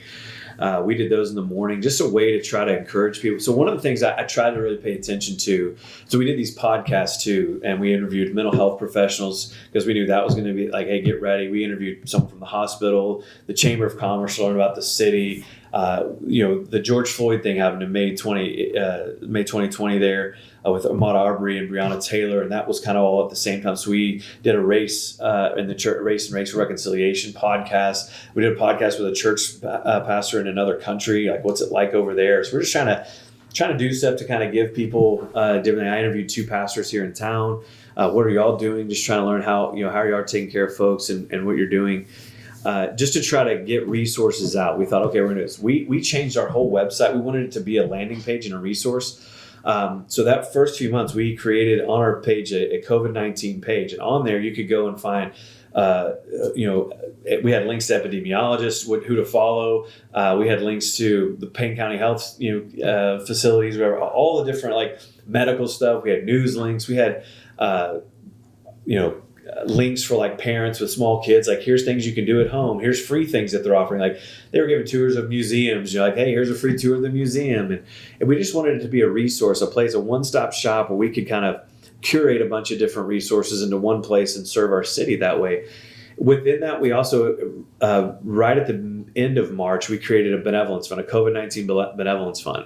Just looking ahead, going, okay, jobs are going to be shut down. People are not going to be paid. People are going to lose things. They're going to need help in ways that they've never needed before with bills and everything else. So we just tried to think proactively, not reactively. So we got out ahead of it. And we just said, hey, to our church, and hey, if you can give extra to this benevolence fund, 100% of it's going to help people in need. And so we set that up, and man, immediately we put that out and we started getting requests, and started paying utility bills here and things like that. Well, thankfully the city said, hey, we're not cutting off anyone's power or anything else, but those bills are still racking up, right? But a big part was rent. A lot of people needed rent paid. And we just kind of said, hey, we're here to serve and bless our city as best we can financially. We know there's going to be a need. Well, they started giving the stimulus. So we said, hey, if you don't need that stimulus and you could donate it, do so. Or if you don't need all of it, or if you need all of it, keep it. That's what it's there for. And man, people were just super generous and gave. So all this is happening in those first few months where everything we're doing felt it was just all digital.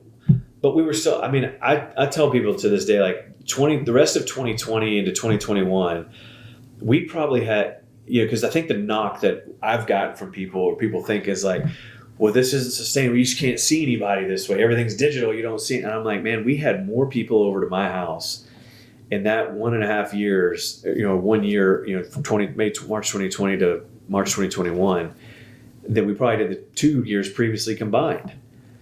We set up outside on our driveway. We'd have people over. We'd have people over in the backyard. We could even somewhat share a meal together, as long as we were being careful there. We had a fire pit that we would multiple nights we'd have people over and just sit around. I was doing marriage counseling outside around a fire pit with 2 different couples. And I'm like, this is, we did it with 3 different couples. And I'm going, we didn't lose anything.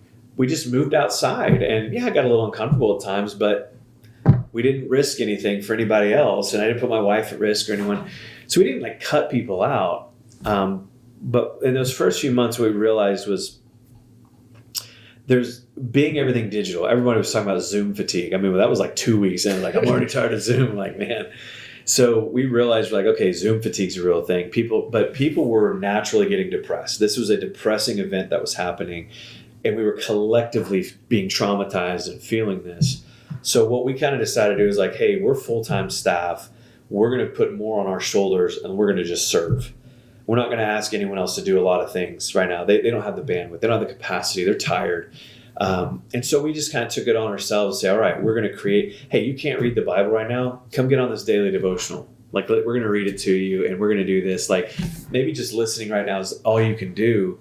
So we thought through, how can we serve people when it's going to be really, really hard for them to do it? Now, as one who's battled depression much of my life, I understand how it works. So I'm going, I just know there's days where it's I don't want to read, I don't want to do anything. But if someone else is doing it, I can just listen. Sometimes that's what you need. It's just someone else to do it for you, just to serve you in those moments. So we did these devotionals, we did these podcasts, we changed our website, revamped all that. We finally got the Sunday morning, the very next Sunday after the Facebook Live, we had a camera, we had access to everything. We did worship, we did this, we had masks on the whole time, except for whoever was preaching or singing. We're just like, man, this is nuts. But every week we would show up and do that. We ended up buying like a black backdrop, so it at least looked better than the taupe walls in the background. So I tried to make sure I wore colorful shirts against the taupe wall, so it looked great, But those first 3 months were, and really it was until August, so it was the first, kind of 5 months, whatever it was. But digital only was really, really interesting. Mm-hmm.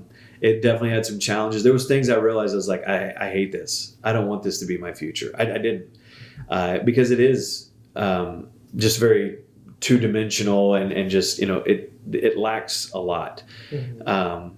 But that's why we really stress, like, hey, get outside, go do stuff together. Don't isolate yourself. Don't be lonely. Don't do all those things. Like, maybe you're not having people in your homes all the time. Maybe you're not doing all this, feel comfortable eating at a restaurant. We ordered from all kinds of restaurants in town. We just get it to go and we'd eat at home. We still wanted to support them. So, like, restaurants probably got more support from us during the pandemic than not. Like, we didn't really eat out a lot before. We ate out more probably. Depression has something to do with that too, probably. It's like, I'm not cooking again. Let's go eat. But we wanted to keep those afloat too. We're like, hey, look, thanks for doing a curbside thing. We're going to do that. What is it? April 2022 right now. I don't know when I think it was March, beginning of March was the last time I sat in a restaurant and ate. I haven't been in a restaurant to eat that I know of. But I've been to a lot of restaurants, and gotten it to go or gone and sat on their patios, So I was wondering what the lockdown was like with, kids and everyone. I mean, was it a lockdown experience for you? Did you just start working from home? Is that new, or what was it like, kind of everyone being home? Yeah, so we worked from home. We had an office space that we had rented. We didn't feel comfortable being up there. We could because we had the exemption here in Oklahoma, like I think pretty much everybody got. I started looking around, I was like, wait, isn't everybody now exempt? It feels like everyone's an essential worker. But we just we're not going to go up there and risk any of that. So we stayed at home. Kids, school went online for them. And so our kids were in public schools. We'd always homeschooled them, up to a certain point, then put them in public school. So we had an experience with homeschooling. And so we've homeschooled them the last 2 years. We didn't feel like it was safe to put them back in 2020, fall 2020, spring 2021, nor this year. As Delta started to rise right as school started, we thought we were going to put them in, and we were just like, man, we can't do it. Because all the mitigation had been basically thrown off, and they weren't vaccinated yet. It didn't happen until November 2021.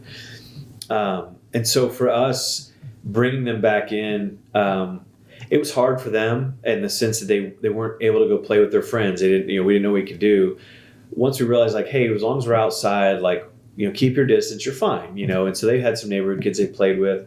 Other families in our church were doing the same thing. So we kind of had, I guess you could say, our COVID pod, or at least we felt safe with these people. None of us were going out and being exposed. So we were all kind of in the same camp. So we had them come inside, a few times that would happen, but mostly we just stayed outside. And so we baseball ended. My son was in SAS, so they ended up picking it back up that summer. We didn't join in. We just didn't feel like it was time to do that. And so it was hard, but there were some really cool things that happened too. Like, we read through the whole Chronicles of Narnia series, at night. We would just kind of start reading a little bit. And it was like, man, this was something cool that we got to experience together, things that we look back on. There were things that it forced us to slow down.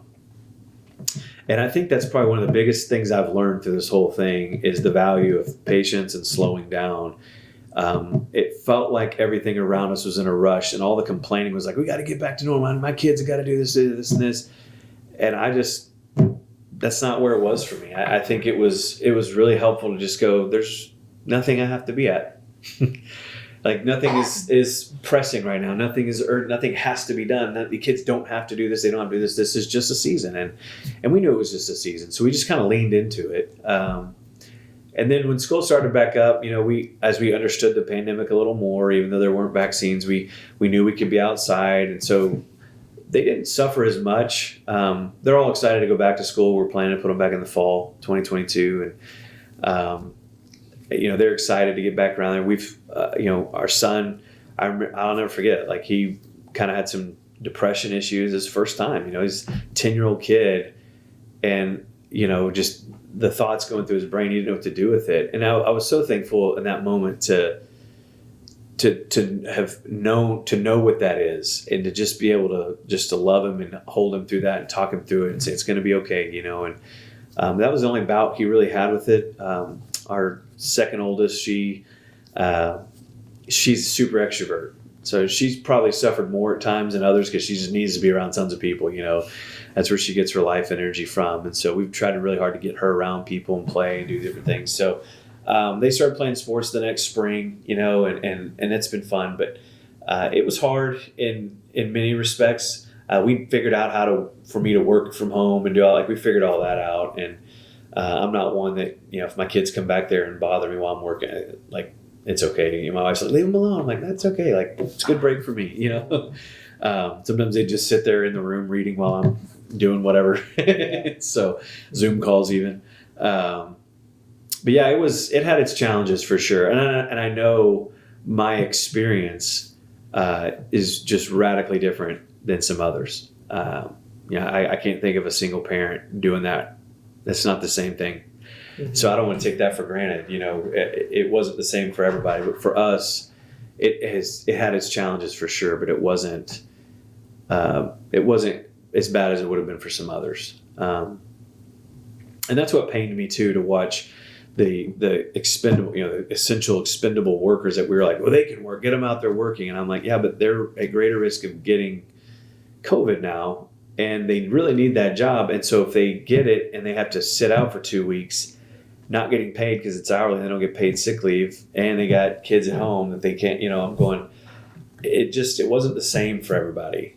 And our approach in this state, even, and probably in other states too, wasn't one that really thought through, how do we care best for those that are really going to feel the weight of this? And so we tried to do that as a church as best we could. Mm-hmm. And that's something, I know you kind of alluded to this, that during that first year in the summer with the murder of George Floyd in May, you spoke at a demonstration in town, and kind of connecting that with the pandemic. A lot of churches were framing their responses or what's happening, with religion, with rhetoric that from the Bible and different things. And I was wondering how the pandemic, or even just speaking out against racism, how that impacted maybe your sermons, the messaging that the church was kind of communicating, whether through sermons or just other communication. How did you frame what was happening in a church context? In light of the racial justice. Well, I was thinking it could be George Floyd, since you mentioned that specifically, it could be because I know you said, there was, you did things through the church speaking out against racism and racial violence, but also just with the pandemic, how was the church framing these things along kind of biblical lenses? Sure. Yeah, I think, so ironically, I think when it comes to the church, things you've seen over the history with racial justice, racial issues, as I studied that, and I was studying it before May of 2020, really over the last decade of my life has been a lot of listening and learning and lamenting things. And so when that happened, I had already been reading a bunch of stuff, and I thought, man, I'm digging in deeper here. But I have some great brothers that have sat down with me, and they let me ask whatever to just learn. I just want to learn. I just want to understand. And were honest with me, weren't intimidated by me being a white pastor, and told me the truth and gave me hard things that I needed to hear. And what I realized over time, looking at the history of the church's response to race in this country, there's a lot of similarities with COVID, how we handled COVID. It is very much a situation, and I think they try to justify it biblically, and this is where I have a hard time with it now, because I don't see that justification, but I grew up with that. I learned that growing up. And what I mean is this, so it's when it's convenient, we individualize sin issues. When it's advantageous for us, right? When it's to our advantage, we make them corporate sins, right? So abortion and LGBTQ issues, right? We make those corporate. They, them, it's this, it's that. They're all sinners, right? So this whole community is just sinners. But the church that has a history of complicity and racism in this country, even upholding slavery, I mean, the Southern Baptist Convention was literally started to defend and justify chattel slavery, owning humans as cattle, basically. And that's not corporate. Well, that was just some men of their times, is what we say, right? And so what happens over time is it becomes race is individualized. So racism, there are racists, and there may be racists in our church, and we should deal with that, but the church isn't racist. Denominations aren't racist. Churches, we're not racist. White evangelicals aren't racist. This isn't racist. It's that individual might be racist. Oh yeah, that's racist. The things that we love. The police aren't racist. They're not racist. They can't be. So there's no systemic sin issues on the things that actually could and are a part of what we're doing. And then over here, it's, oh no, those are all systemic issues. The liberal leftists, they're all trying to do it. It's all systemic. This is the plan. This is part of the system. It's like, how confusing. So there is systemic and there isn't systemic. It's just not when it's your side, it's this side. Well, COVID became the same thing. It became politicized, so then it could be individualized. And so now I'm not going to be made to feel guilty because my church is gathering together without masks or doing this, or we're not following all the protocols because our scientists say, and our thing says this. And sure, there's individuals that are, but we're not trying to get everybody COVID. We're just trying to be faithful to Jesus. I'm not guilty of this. I'm not guilty of this. They may have come with COVID, but that's on the individual. That's not on me. I just am doing what God's called me to do, set up the church service.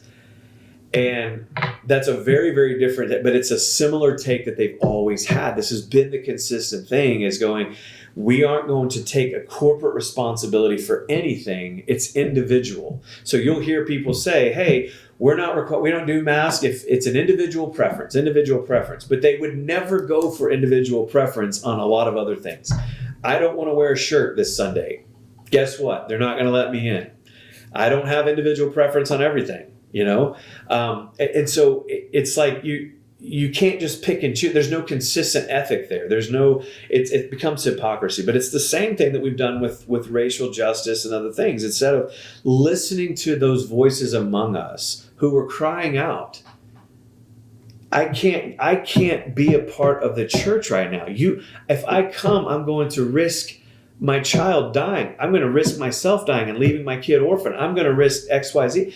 Or we're going to spread it on and spread it out, and other people are going to now die as a result of it getting caught here, and then we go to work and we spread it to coworkers and everything else.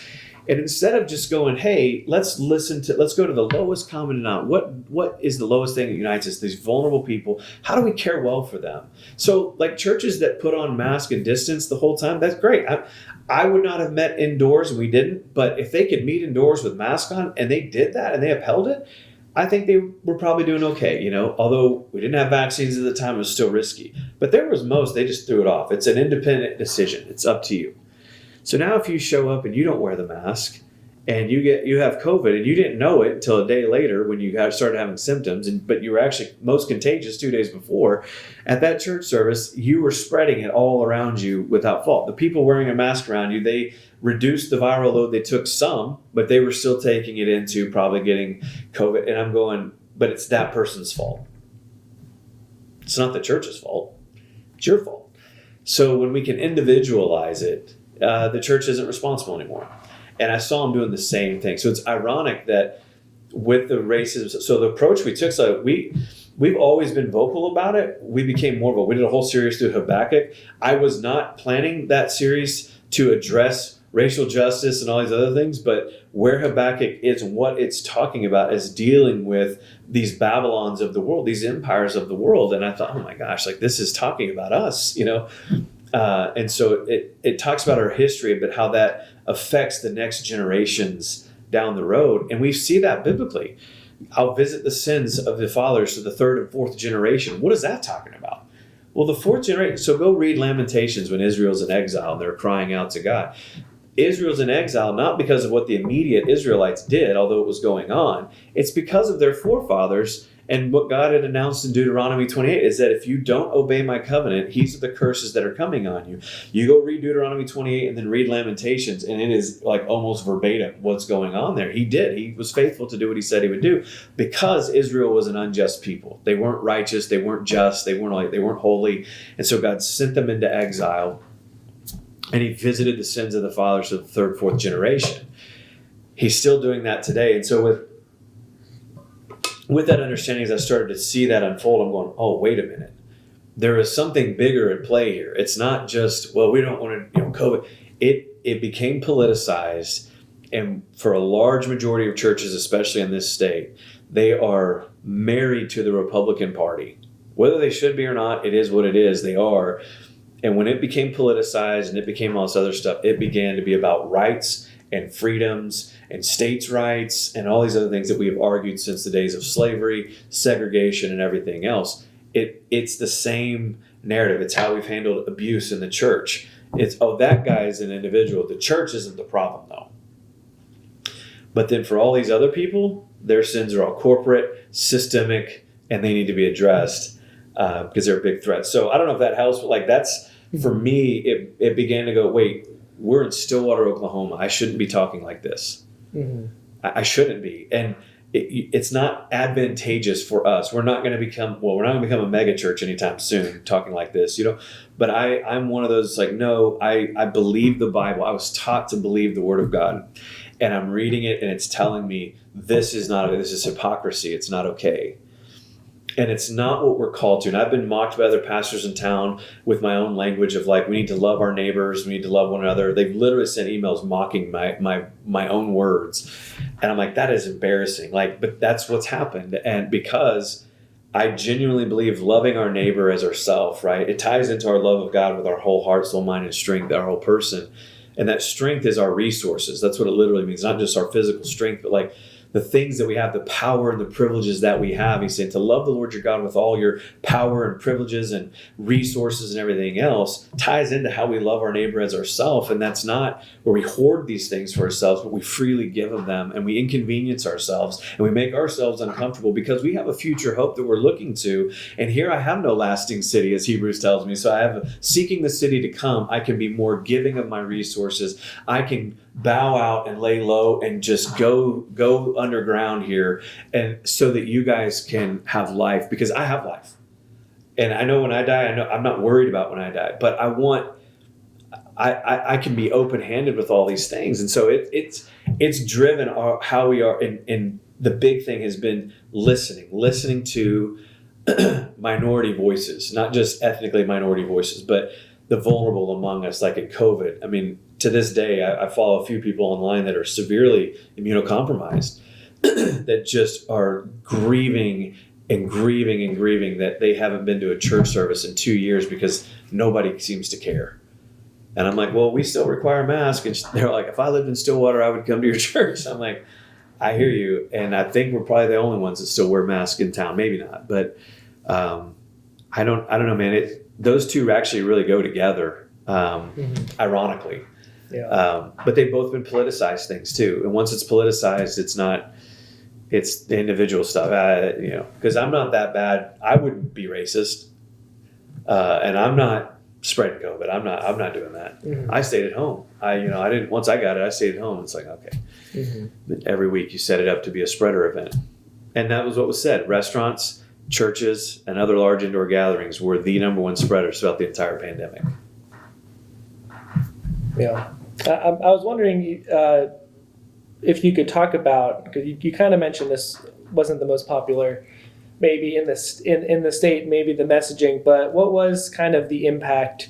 I don't know if it's that first year or generally, like what was the impact on a church level? Thinking about membership, what was it like kind of leading up and through the pandemic? How has the kind of, I guess, the membership shifted, or has there been like a response, like of people leaving or? Yeah.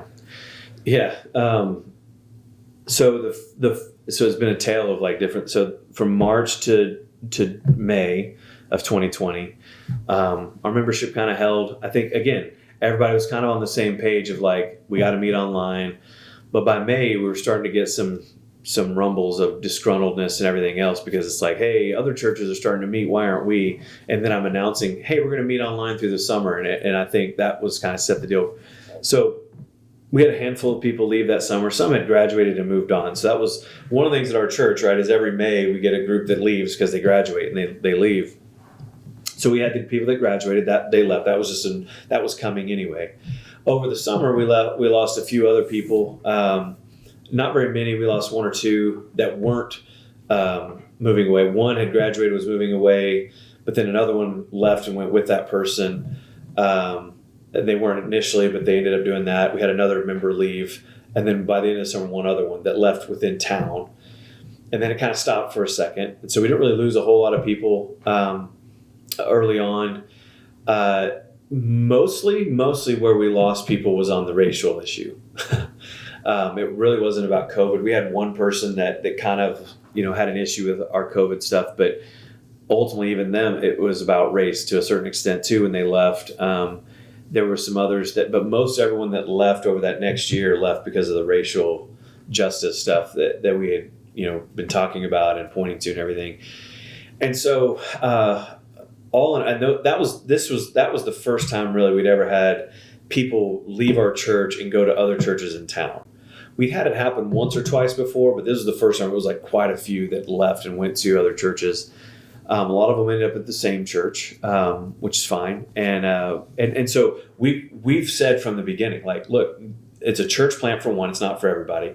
We're not here to try to make everybody in Stillwater become a part of our church so much so that we got to meet at Boone Pickens Stadium. Like, we're not interested in that.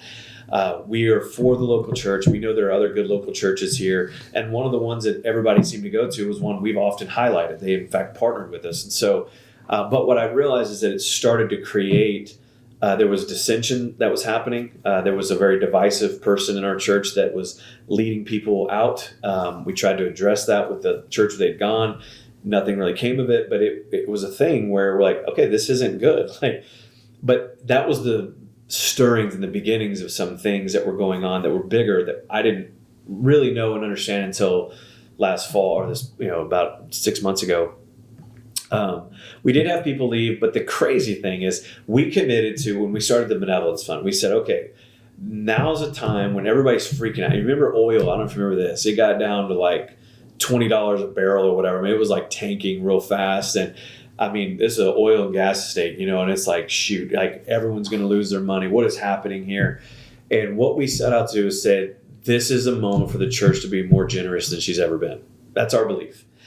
So that benevolence fund was something like, we're going to put money into it. My family was putting personal money into it. We were taking extra. We were going to live on less to give and help everybody out. Multiple people were doing that in our church. So the crazy thing that happened is while we were losing members, we did gain some visitors. We gained some folks as we met outside. I was shocked. I didn't think anybody would show up outside. We had quite a few that were like, I can't go to my church because they're meeting indoors. It's not safe, but I can be here. Thank you for doing this. We had people that never go to church, that hate the church, that are like, wow, your church actually cares about people. You're meeting outside. And you're done. I mean, we were hearing that from multiple different people. The city had recognized us. The head of the hospital realized what we were doing. And they were thankful, realizing that we're small. We're trying to do our part. We're going to do what we can, right?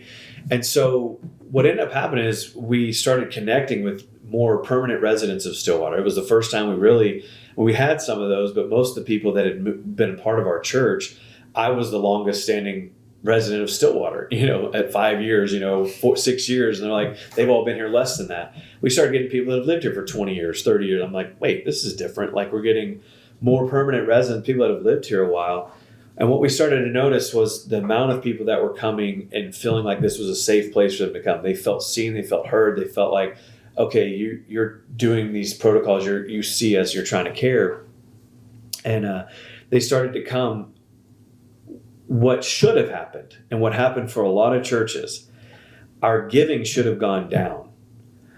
Our giving went up, not just the benevolence. So the benevolence was its own category, but our internal went up and mostly stayed about the same as we were. Even though we started losing all these people, our giving stayed the same. And then over a while, it started to kind of peak up a little bit even. So over the 2 years of this pandemic, we've done better financially than we were before the pandemic, and we have far fewer people. I don't know how to make sense of that. I really don't. But the other side of it is that alongside that, our benevolence, if you add that in, I mean, we've probably given close to $60,000 away over the last 2 years to just help people out in need. And I'm going so that's on top of this other giving. So, I mean, we became a super generous church during this whole at a time where everyone else is tightening it up, clamping down, like, whoa, stock market's going crazy, or this is happening, we're losing all the jobs and everything else. And we had so many people we were able to help and still able to help to this day. And so it was hard to lose members along the way. It's frustrating to be called names and told things and said things about you that just aren't true. But I guess it's easier to just slap a label on someone so you know what they, well, you believe this thing, just walk away. So it was really painful. And then it was painful to find out that from multiple sources before I finally had it just said to my face by a pastor, like, pastors had been talking about me in town, that I was a problem. And they, and I'm like, but nobody's talking to me, and the only one pastor tried to talk to me and, kind of aggressively came to our offices and berated me publicly in front of another elder. And I'm going, what is going on? Telling me the pastors are talking about me and they're all mad at me. And I'm like, man, what? So it was it's been an emotional experience. It's been a traumatic experience. It's been stressful. It's hard. It's been really, really hard. I'll say that. But I'm thankful for our church. I've tried to tell them this often, like, I know not everybody agrees with all of our protocols and how we've done it. And I get that. But for the good majority of them, they've just kind of said, all right, we're going to do this. It's not what they do all week long, but when we gather on Sunday, we'll put a mask on and we'll do this. It's an hour and a half. It's a piece of cloth, piece of fabric that, or whatever it is that's on the medical mask to help protect you and protect others. And then this last Sunday, we found out why it was beneficial was somebody came and that night tested positive for COVID. It would have exposed everybody, but I got to sleep that night going, I don't think anybody was exposed. We're all in masks and we're all respectful of one another when we talk to each other. And I thought, in 2 years, I don't know that we've had anybody get COVID at our church and then spread it out from there. Mm-hmm. I can sleep at night because of that. Yeah. So kind of going through to 2021 now, vaccines are coming out. What was kind of the process for triggering, okay, we can go back inside? Because, you had the Delta wave coming and different things. So what was kind of the thought process along that? Did vaccines add a level of security and then? So we thought, okay, vaccines are coming, right? So we knew we were still meeting outside. Once the vaccines hit and everybody was getting the 2 shots, right, getting through the whole regimen of it, and numbers started to go down, it seemed like, okay, maybe the vaccines are doing this. Maybe we're going to get this under control. And so we gave it a little bit of time. So that's the thing, is the entire time, we said this back in May of 2020. We're like, look, we're going to slow down and we're going to wait for the Lord. I don't know what that all means. We're going to wait. And so everything that we've done has been in 3-month increments. That's how we've thought as leaders. Instead of saying, most times it's like, hey, here's where we're going this year. It's like, we're not doing, here's our vision for the year. Like, here's what we're doing for the next few months. So at about Easter, that was when we took mask off outside, Easter 2021. We're like, hey, starting this Sunday, no mask. If you're going to be close to someone, be respectful, put a mask on. But we felt like, okay, people are getting vaccinated. The numbers are low. We can do this. So we did that until June 13th is when we moved back inside. And our thinking there was, okay, the numbers are down. People are getting vaccinated. We can come back inside. We knew the summer was going to be hot. And we're like, we don't really want to be out there in that heat. So we moved back to Will Rogers. We moved to their gym because it was big ceilings. We knew we could open side doors if we needed airflow. We could do that. And in the process, right, so in August of 2020, we had a family start coming to our church. They ended up joining about 6 months later. But he's actually an infectious disease expert. His whole degree is in public health, and he was mitigating HIV/AIDS in Mozambique for 8 years. Like, he just has a background in this kind of stuff. So we started listening to him too and going, okay, you're local, you're right here. Like, are we crazy? Should we not be doing this? And he just kept saying, no, I think this is the way. I think this is what you need to be doing. So I felt good. Like, okay, we're listening to these epidemiologists. This guy knows what he's talking about. This is what we need to do. And so we started thinking about June moving inside. So got his insight. Like, what do you think? Should we do this? We actually thought about over winter. A church was offering us space at their facility, and we thought, well, we'd have to move to the evening. And we asked, like, hey, what do you think? You've been in this building before. Could we do it? It was Christmas time or winter break, and that was kind of the last wave before the shots came in, the vaccines came in, and he was like, man, I just don't think it's wise to do that right now. It's just too many cases, too much going on. And we're like, yeah, that's kind of how we feel. We just didn't know, with it being big and airy, could we do this? So we said, all right, we're outside or online. And so we stayed with it. And then he said, yeah, I think it's okay. Y'all can move inside. So we're like, all right, we'll move inside. And we kept masks on. Now, at that time, the numbers were like super low with vaccines, and it was looking like, okay. But our approach was, we didn't have our kids ministry back up. So kids were in the service with us. We'd been doing that the whole time, which they were fine at the park. They loved being outside, and they could color do it. And then they go run and play at the playground when it was over. My kids to this day are like, can we meet out? Can we do church outside again? I'm like, man, we might have set a precedent here. But we looked at it and we said, okay, even though the numbers are down, what we've done this entire time was we used mask and distancing and everything else as a protective measure until vaccines came. Well, the vaccines came, but they were only for 18 and older, or at that point, I guess even 12 and older. So I'm like, most of our kids are 11 and under. And we said, we're going to give them the same respect that we gave us as adults. And because they're meeting with us, like, we're going to continue to wear masks to help protect them. They don't have that ability to get vaccines yet. And the mindset was more like, once everybody can get vaccines, everyone who wants one will, and whoever doesn't is obviously willing to risk it. Now, some can't. We have a few in our church even that they were told, one person in particular, it was like, you're allergic to the stuff in the vaccine. You literally can't get it. But has 4 autoimmune diseases too. So it's like, not only are you high risk, you can't even take the vaccine. And so how do you care for that person going forward? You just tell them, hey, you got to meet online. Sorry. Or, right, do we do our part to get things low where she doesn't have to worry and she can be there maskless, So we went through the summer thinking, all right, we're going to stay masked until kids. We knew kids probably around September, it ended up being later.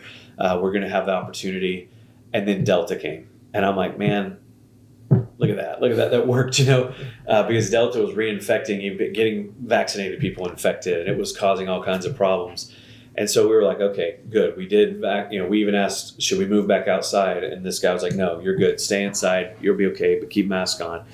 And so we did. And we've maintained it this entire time with the same strategy, the same approach, just saying, hey, look, until these people can be vaccinated, we're not going to take off the mask. And as different waves are coming, we're about to start a new wave right now, even with the Omicron variant, whatever it is, subvariant of it. And so it's one of those for us where being inside hasn't felt like an issue for us. I don't like wearing masks. I know most people don't. I'm like, man, I'm ready for it to let's just take them off. Let's be done. But I know there's still risk, and lots of high risk people in our church right now, that to just do a basic thing like that on a Sunday morning, is at least saying to them, hey, we see you, you're welcome here, come on in. And so, so that was kind of why we decided to move inside and keep masks. And it was crazy because we got some pushback, and we told people like why, and we argued biblically like, hey, this is what we're doing. This is a way to serve and love others here. The person got behind it, like, okay. And then, like 4 weeks later, Delta, and all of a sudden it's like, oh, it makes sense. Because our mindset has been, as soon as we drop masks, you're not going to be able to put them back. It's not going to happen. You try to go back to it, it ain't happening. And so, again, 3 months at a time. We've just kind of taken it 3 months at a time. And so we'll look up here again in the next month and go, through the summer, are we going to try to take masks off? I hope we can, but we're going to let these experts lead us on that too. So, yeah, I've got a couple smaller questions before we kind of end with some bigger picture takeaways. Yeah. One question I was wondering about was, as I know you're not the only pastor or elder at Redeemer, but you do have a relatively public image, in the community, or at least in Redeemer. And I was wondering, kind of during this time, what it was like. Did you feel an additional pressure to be vigilant in public, making sure you were always kind of, you didn't want to be caught, not wearing a mask in an instance, or, was there an additional pressure you put on yourself, or did you feel a pressure put on you to make sure you were always in the clear? Like, how was that something you kind of had to struggle with? Or no, because I wear a mask everywhere, right? Okay. So my wife's high risk. I may even be high risk. I don't know that for a fact, but everywhere I go, even now, when I go in, I'll wear a mask, grocery stores, whatever else. If it's outside, I generally don't, unless I'm going to be really close to people. But no, I've never felt, because I'm, I guess what do they say about integrity? It's who you are when nobody's watching, right? And I'm like, I'm not a hypocrite. Like I believe that this matters and it works, and if other people aren't going to wear them, that I can't do anything about that. I don't judge anybody else. If I go into a Walmart, I'm not like, oh, why don't you put on a mask? But I'm going to wear mine, and I don't mind telling people. I've never, and maybe there's good and bad in this. My wife thinks it's a good thing. She's like, you're just so free. You don't really have to sit around thinking about people think about you all the time. I'm like, yeah, but sometimes I should think about what people think about me. But I have no problem when people are like, hey, can we meet? I'm like, yeah, but I'm only meeting outside. I'm sorry. If you can't meet outside, then, we can meet on Zoom or something like that, but I'm not meeting in a coffee shop where there's a bunch of people around talking and everything else. And I haven't done that in 2 years. It's outside only. Mostly because I don't want to risk anything for bringing it home, but I just still believe like, hey, we need to be more careful right now. And so, yeah, it's one of those where I just haven't hesitated. Like I've tried to encourage others, like, hey, just tell them you can only meet outside. That's so hard, because what if and it feels like, I'm like, I don't feel that. I just am like, I'm going to shoot straight with you, and if you don't want to do that, that's fine. But I'm not. Thankfully, the weather around here is not really ever that bad. It has moments, but even if it's been inside, it's like, hey, we're wearing a mask the whole time. If I've had to meet inside with someone, I say we're going to wear a mask. Unless everyone's obliged, I think people will if you ask them. I'm sure there's someone out there that's like, I'm never going to leave me alone. I was like, okay. But no, I haven't really felt pressure there. The only pressure I felt, like I said, was just the kind of talking about me and around me, but not talking to me.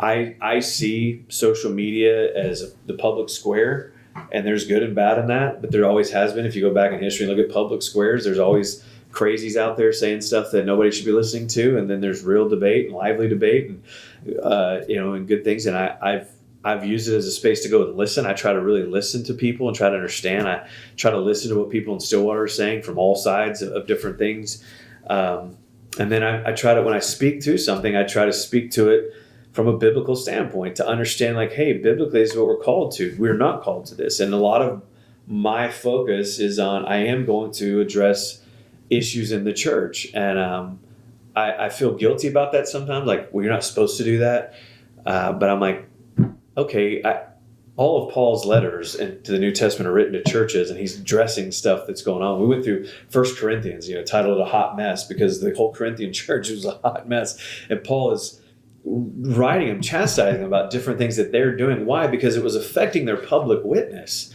And I think that's something that has really elevated in my mind over the last 2 years, is the public witness of the church. In many ways, it was already being affected by the 2016 election and who the majority of evangelicals got behind, right? But the COVID response, as I've listened to the outside community, right, the non-believing, non-Christian community, they don't value the church's input at all. The churches, they'd be happy if we all just went away, and I don't blame them.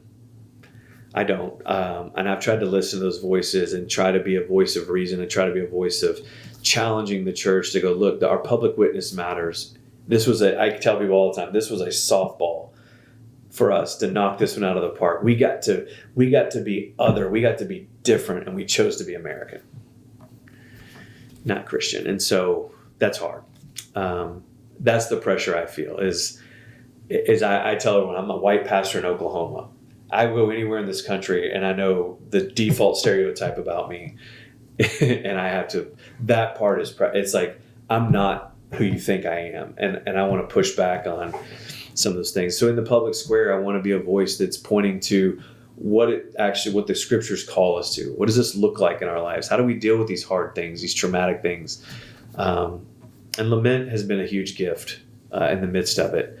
I've been mocked for using that. I've been told that makes me a liberal Marxist, but whatever. There's a whole Bible book devoted to it called Lamentations. So I don't know if you tell me, but maybe they were Marxists before they ever read Karl Marx.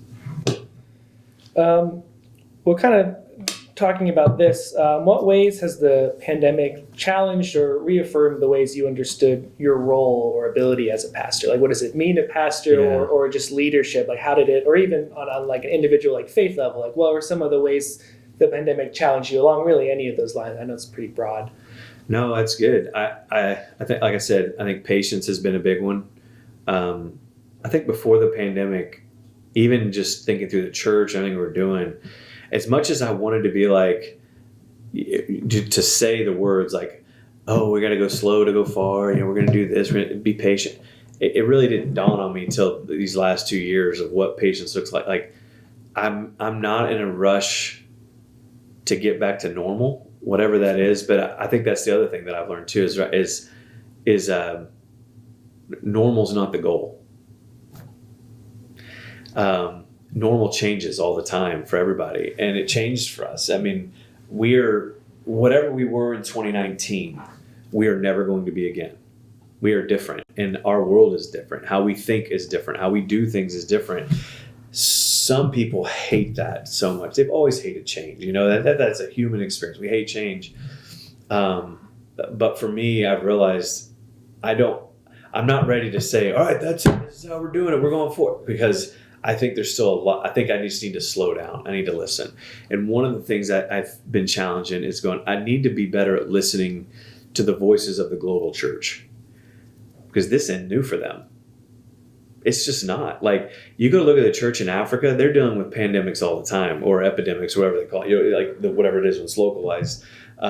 They're dealing with Ebola all the time. They're dealing with malaria all the time. They're dealing with, fill in the blank. They're dealing with something, and yet the church continues to persevere and go on. You look at churches in countries where it's illegal to gather, and they've done this for decades. They know how to. They're not freaking out. There's a whole thing about Shanghai right now. Shanghai, the whole city's been shut down.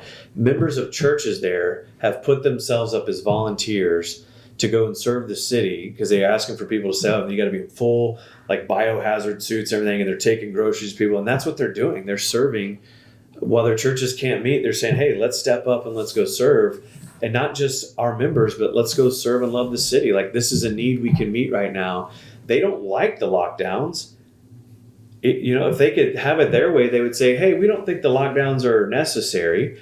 I've never liked the lockdowns. I think people are like, oh, you just want lockdowns. I'm like, that's absurd. No, we have to learn things and adapt. We're not saying don't go live life, whatever else, but to watch the global church has been interesting. And I find myself going, man, I've still got to shed a lot of that superiority complex that I was raised with.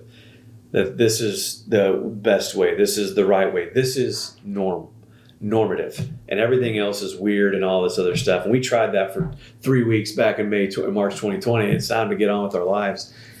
And I don't understand that anymore. And I think slowing down and listening and waiting, being more patient, has been a big thing for me. I think I've learned in my role, people tell me like, stay in your lane, just pastor the church God gave you, leave everybody else's churches alone, things like that. And I'm like, I used to believe all that stuff. I think that's, I understand it. I'll say that. But I don't think that's entirely what we're called to do. We are the church at the end of the day, and we do need to challenge one another. We need to speak into one another's lives. I'm not going around pastoring other people's churches. I'm definitely not doing that. I'm not writing their pastors' emails and going, hey, I noticed y'all were doing this. Why are you doing this? I don't. But I am addressing things publicly in the public square to say, hey, I have a voice, and I've tried to take that seriously in a context where a pastor in Stillwater, Oklahoma, is still seen as a leader, and a city leader at that. There are cities around this country where just because you're a pastor, nobody cares. In the Bible Belt, we talk about like, it is, pastors still have a position there, and I'm going, okay, I'm viewed as a leader in the city, whether I want to be or not. So how am I going to lead in the city? How am I going to encourage people in our city? How am I going to not respond to city leaders by bashing them over that? I disagree with some of the decisions they've made, and I'm fully behind some of the decisions that they've made. But I'm going to respect them and honor them at the same time. I'm not going to create fake conspiracies about them and all this other weird stuff to try to go and attack them and name call them and threaten them and everything else. But there are people out there doing that in the name of Jesus, and I'm like, no, we're going to call that out. If for no other reason than to show publicly they weren't men of their times. Because I'm tired of hearing that. There were people in the 1800s, 1700s preaching against slavery. And we keep saying, well, no, these guys were just men of their times. And I'm like, no, they were men who listened to themselves. They were right in their own eyes. And I don't want to be that. I am that. I know that. And that's why I need people to call me out. Like, that's true for me too. And so even why I love like what you're doing here is I think it documents historically. Look, not everybody was on the same page. They weren't. And I was trying to be a voice maybe in the wilderness, I don't know, that was saying, hey, nobody's listening, but it just was blowing around probably. But it's one of those where I'm like, I don't think that we handled this very well. Mm-hmm. And we're going to have to deal with that someday. We won't. Not the rate we keep going, it was individuals, because it's every man for himself. Well, your church did dumb stuff, but ours did well. Okay. Mm-hmm. And I want to ask you specifically, because I asked earlier about kind of leadership experience starting Redeemer. And then since with the pandemic, are there lessons learned or how is your understanding or your experience as a leader changed? Has the pandemic impacted that at all? Or I know it's kind of a vague question. Yeah, no, I'll give one thing that I think it's impacted it. I think I've learned in leadership over these last 2 years, right? If you'll just tell people what and why you're doing it, I think by and large part, they'll get behind it. You'll have a few people that are disgruntled, they're frustrated, but like, if you just kind of come out and say, hey, here's what we're doing for the next few months. They're not wondering week to week, well, are we masked this week or are we not? Are we online this week or are we this? It's like, if you tell everyone, hey, from here to here, this is what we're doing, that much we know, then they know every week, okay, this is what's expected, this is what we're going to do. And I think that's been helpful. I've watched that because I'm like, I listen to other pastors and they're like, man, I'm getting so much heat because this side's saying we need to require masks and this side's saying no mask and this side's saying this. And I'm like, man, that's just not my experience. And it's not just that it's not my experience. Like, it hasn't been our other pastors' experience. It's not been, if anything, what happens are my wife will at least hear something that someone complains to her to come talk to me. So if they are too scared to talk to me or something, they'll at least go to her. She's not hearing anything. So we have had a few people that have said, I don't like wearing masks. And we're like, hey, we hear you. We get it. We get it. But we've tried to lead by communicating, right? I think that if you just give people the information, tell them, hey, here's what's going on, and here's why, they're reasonable people. I think they can sit and go, okay, I don't necessarily agree with it, but all right, this is where we're going. We'll go with that. And so that's been encouraging to see that. And I think that's an important part of leadership is that I'm trying to grow in is not everything has to be a mystery or hidden or kind of just trust me. It's like, because I think that's the other thing I'm learning right now through all this process. They're talking about deconstruction and people don't even know if they're Christian anymore, what they believe or they do believe. They don't trust the systems anymore, whatever. And I'm going, yeah, what I'm hearing is that they don't trust leaders anymore. So the just trust me ain't going to work. So if you just tell them the truth, if you're just honest about, hey, here's what's going on, and then you model it, I think that's a big deal. I don't think no one's seen me around town without my mask on indoors. It's just not gonna happen. So I think they go, oh no, he means it. Like he's serious about it. So I'm at least consistent, right? You might disagree, but I'm at least consistent. And so that's been something, and maybe it's weird, but I feel like that's been something that's been interesting to go, oh, so it turns out, because I'm definitely one that wants it that way. Like I'm like, stop talking in terms I don't understand. Like, just tell me. I'm a very direct personality, so I thought, okay, let's just be direct. Let's tell them what's going on. So there's no mystery week to week. You know what to expect, and let's move on. Let's get all the disgruntled out on the front end. Let's talk through it, and let's move on. And if it's that big a deal, you can't be at this church because of a mask, then there's other really good churches in town. We don't feel like we're losing you. You might be lost as a member, but if you're committed to this community, my guess is you're not going to let a mask stand in your way either. Just like a lot of people that didn't like their churches didn't wear masks are still there. And I commend them for that. It'd have been easy to leave. But you're committed to that community, even though you think they handled it wrong.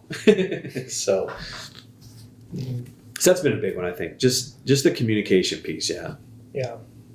Well, how has your experience the past couple of years transformed how you think about family, friends, and community? Like, in what ways has it changed? Yeah, it's a good question. I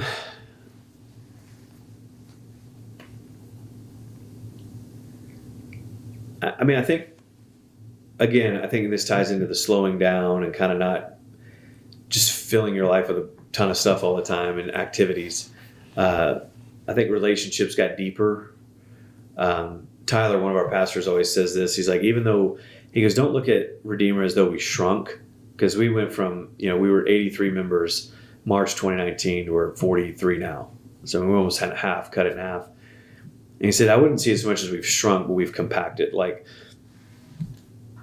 I think experiencing this together, the good that's come from it is that we have a stronger community.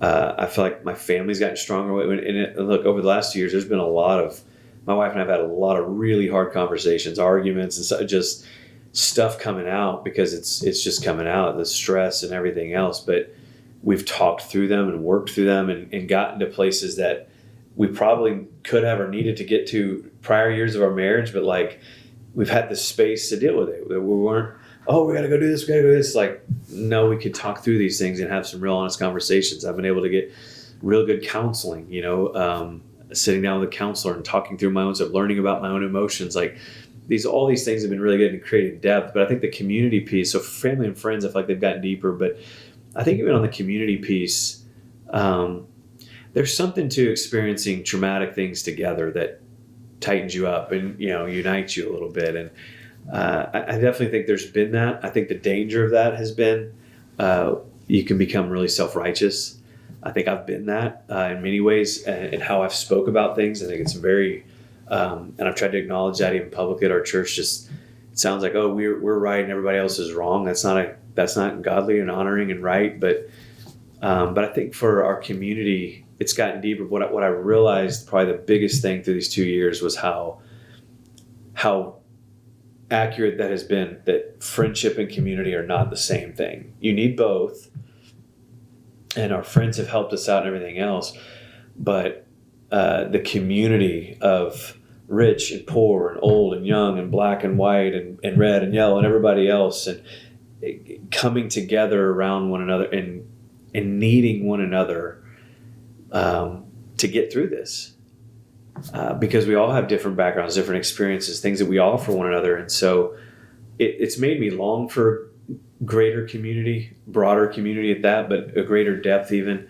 I don't know that we're fully there at all. I think we've gotten deeper with one another. I think we've grown as a community. But for me, these last 2 years have, I think, really, pushed me toward relying on that more local, intimate community. The other side of the coin is that I feel like I've gotten a little more distant from some of the broader community outside that I had.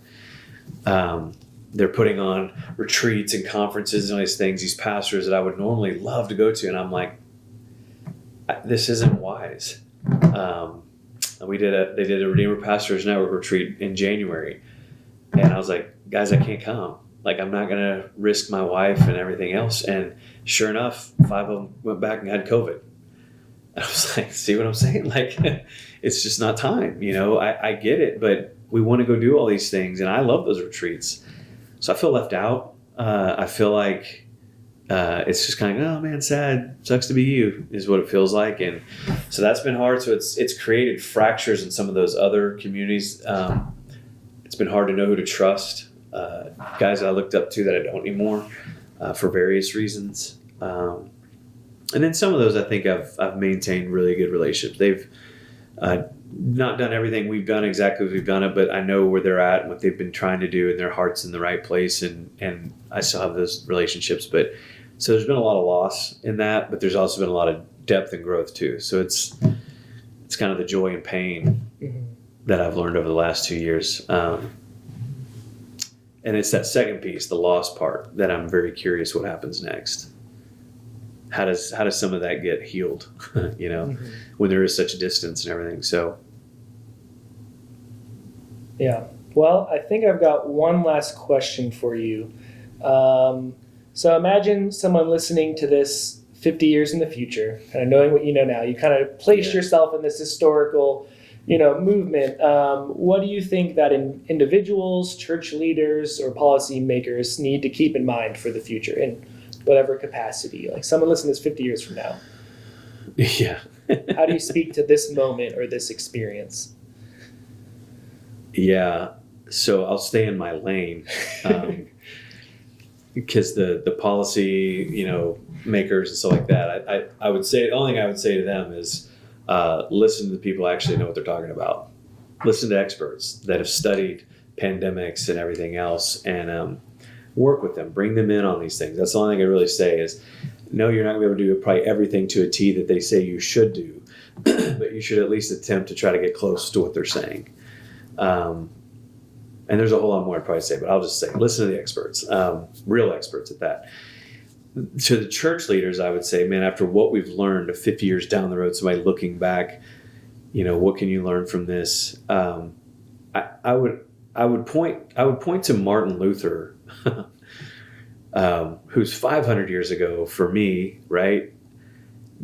He like when the bubonic plague, the Black Death was spreading, he wrote on it. He wrote to a guy and he challenged him because they were like, oh, we gotta, it was kind of the same thing we have now. So in 50 years, if somebody's watching this and they're like, you're probably going to experience one of these too, if you haven't already.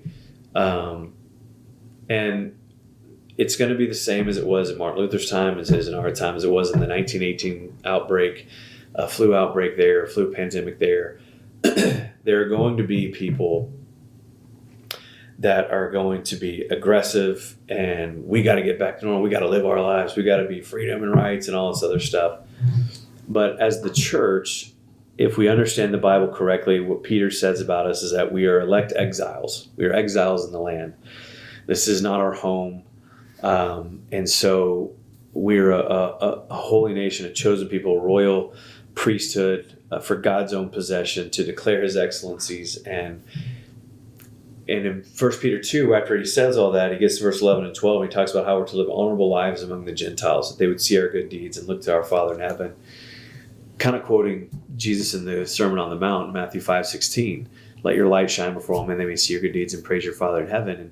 And that's the way, right? That's the way for us as the church, is as the people who reflect the kingdom of God now, here and now, that we don't just take our orders from the government. That was one thing we set out. We're like, I'm not listening to politicians.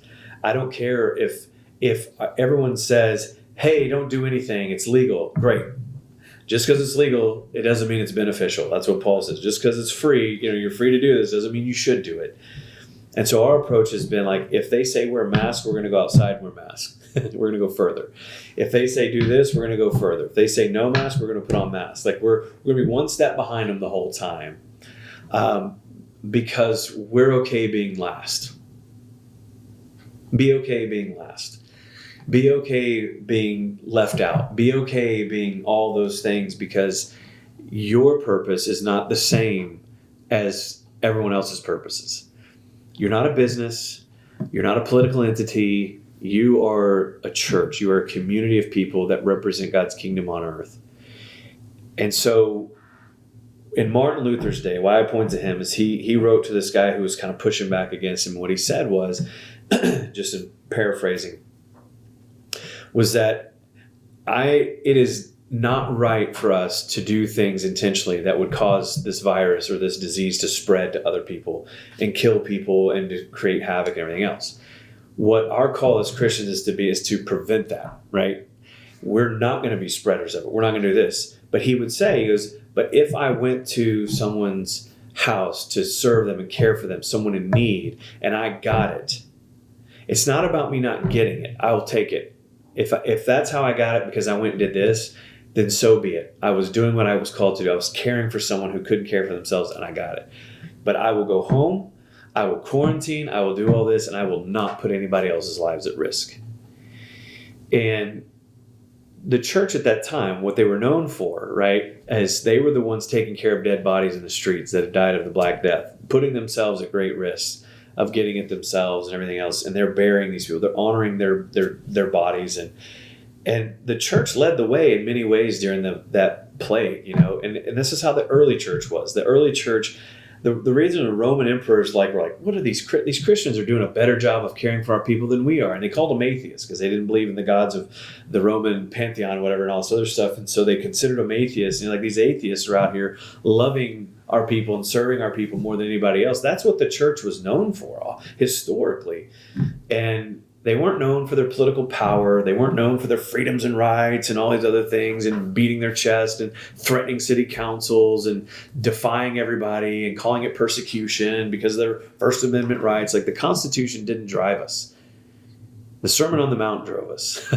That's what we're called to. And I would just say to the person 50 years down the road is, if you're considering truly following these things and submitting to it, you're not going to be.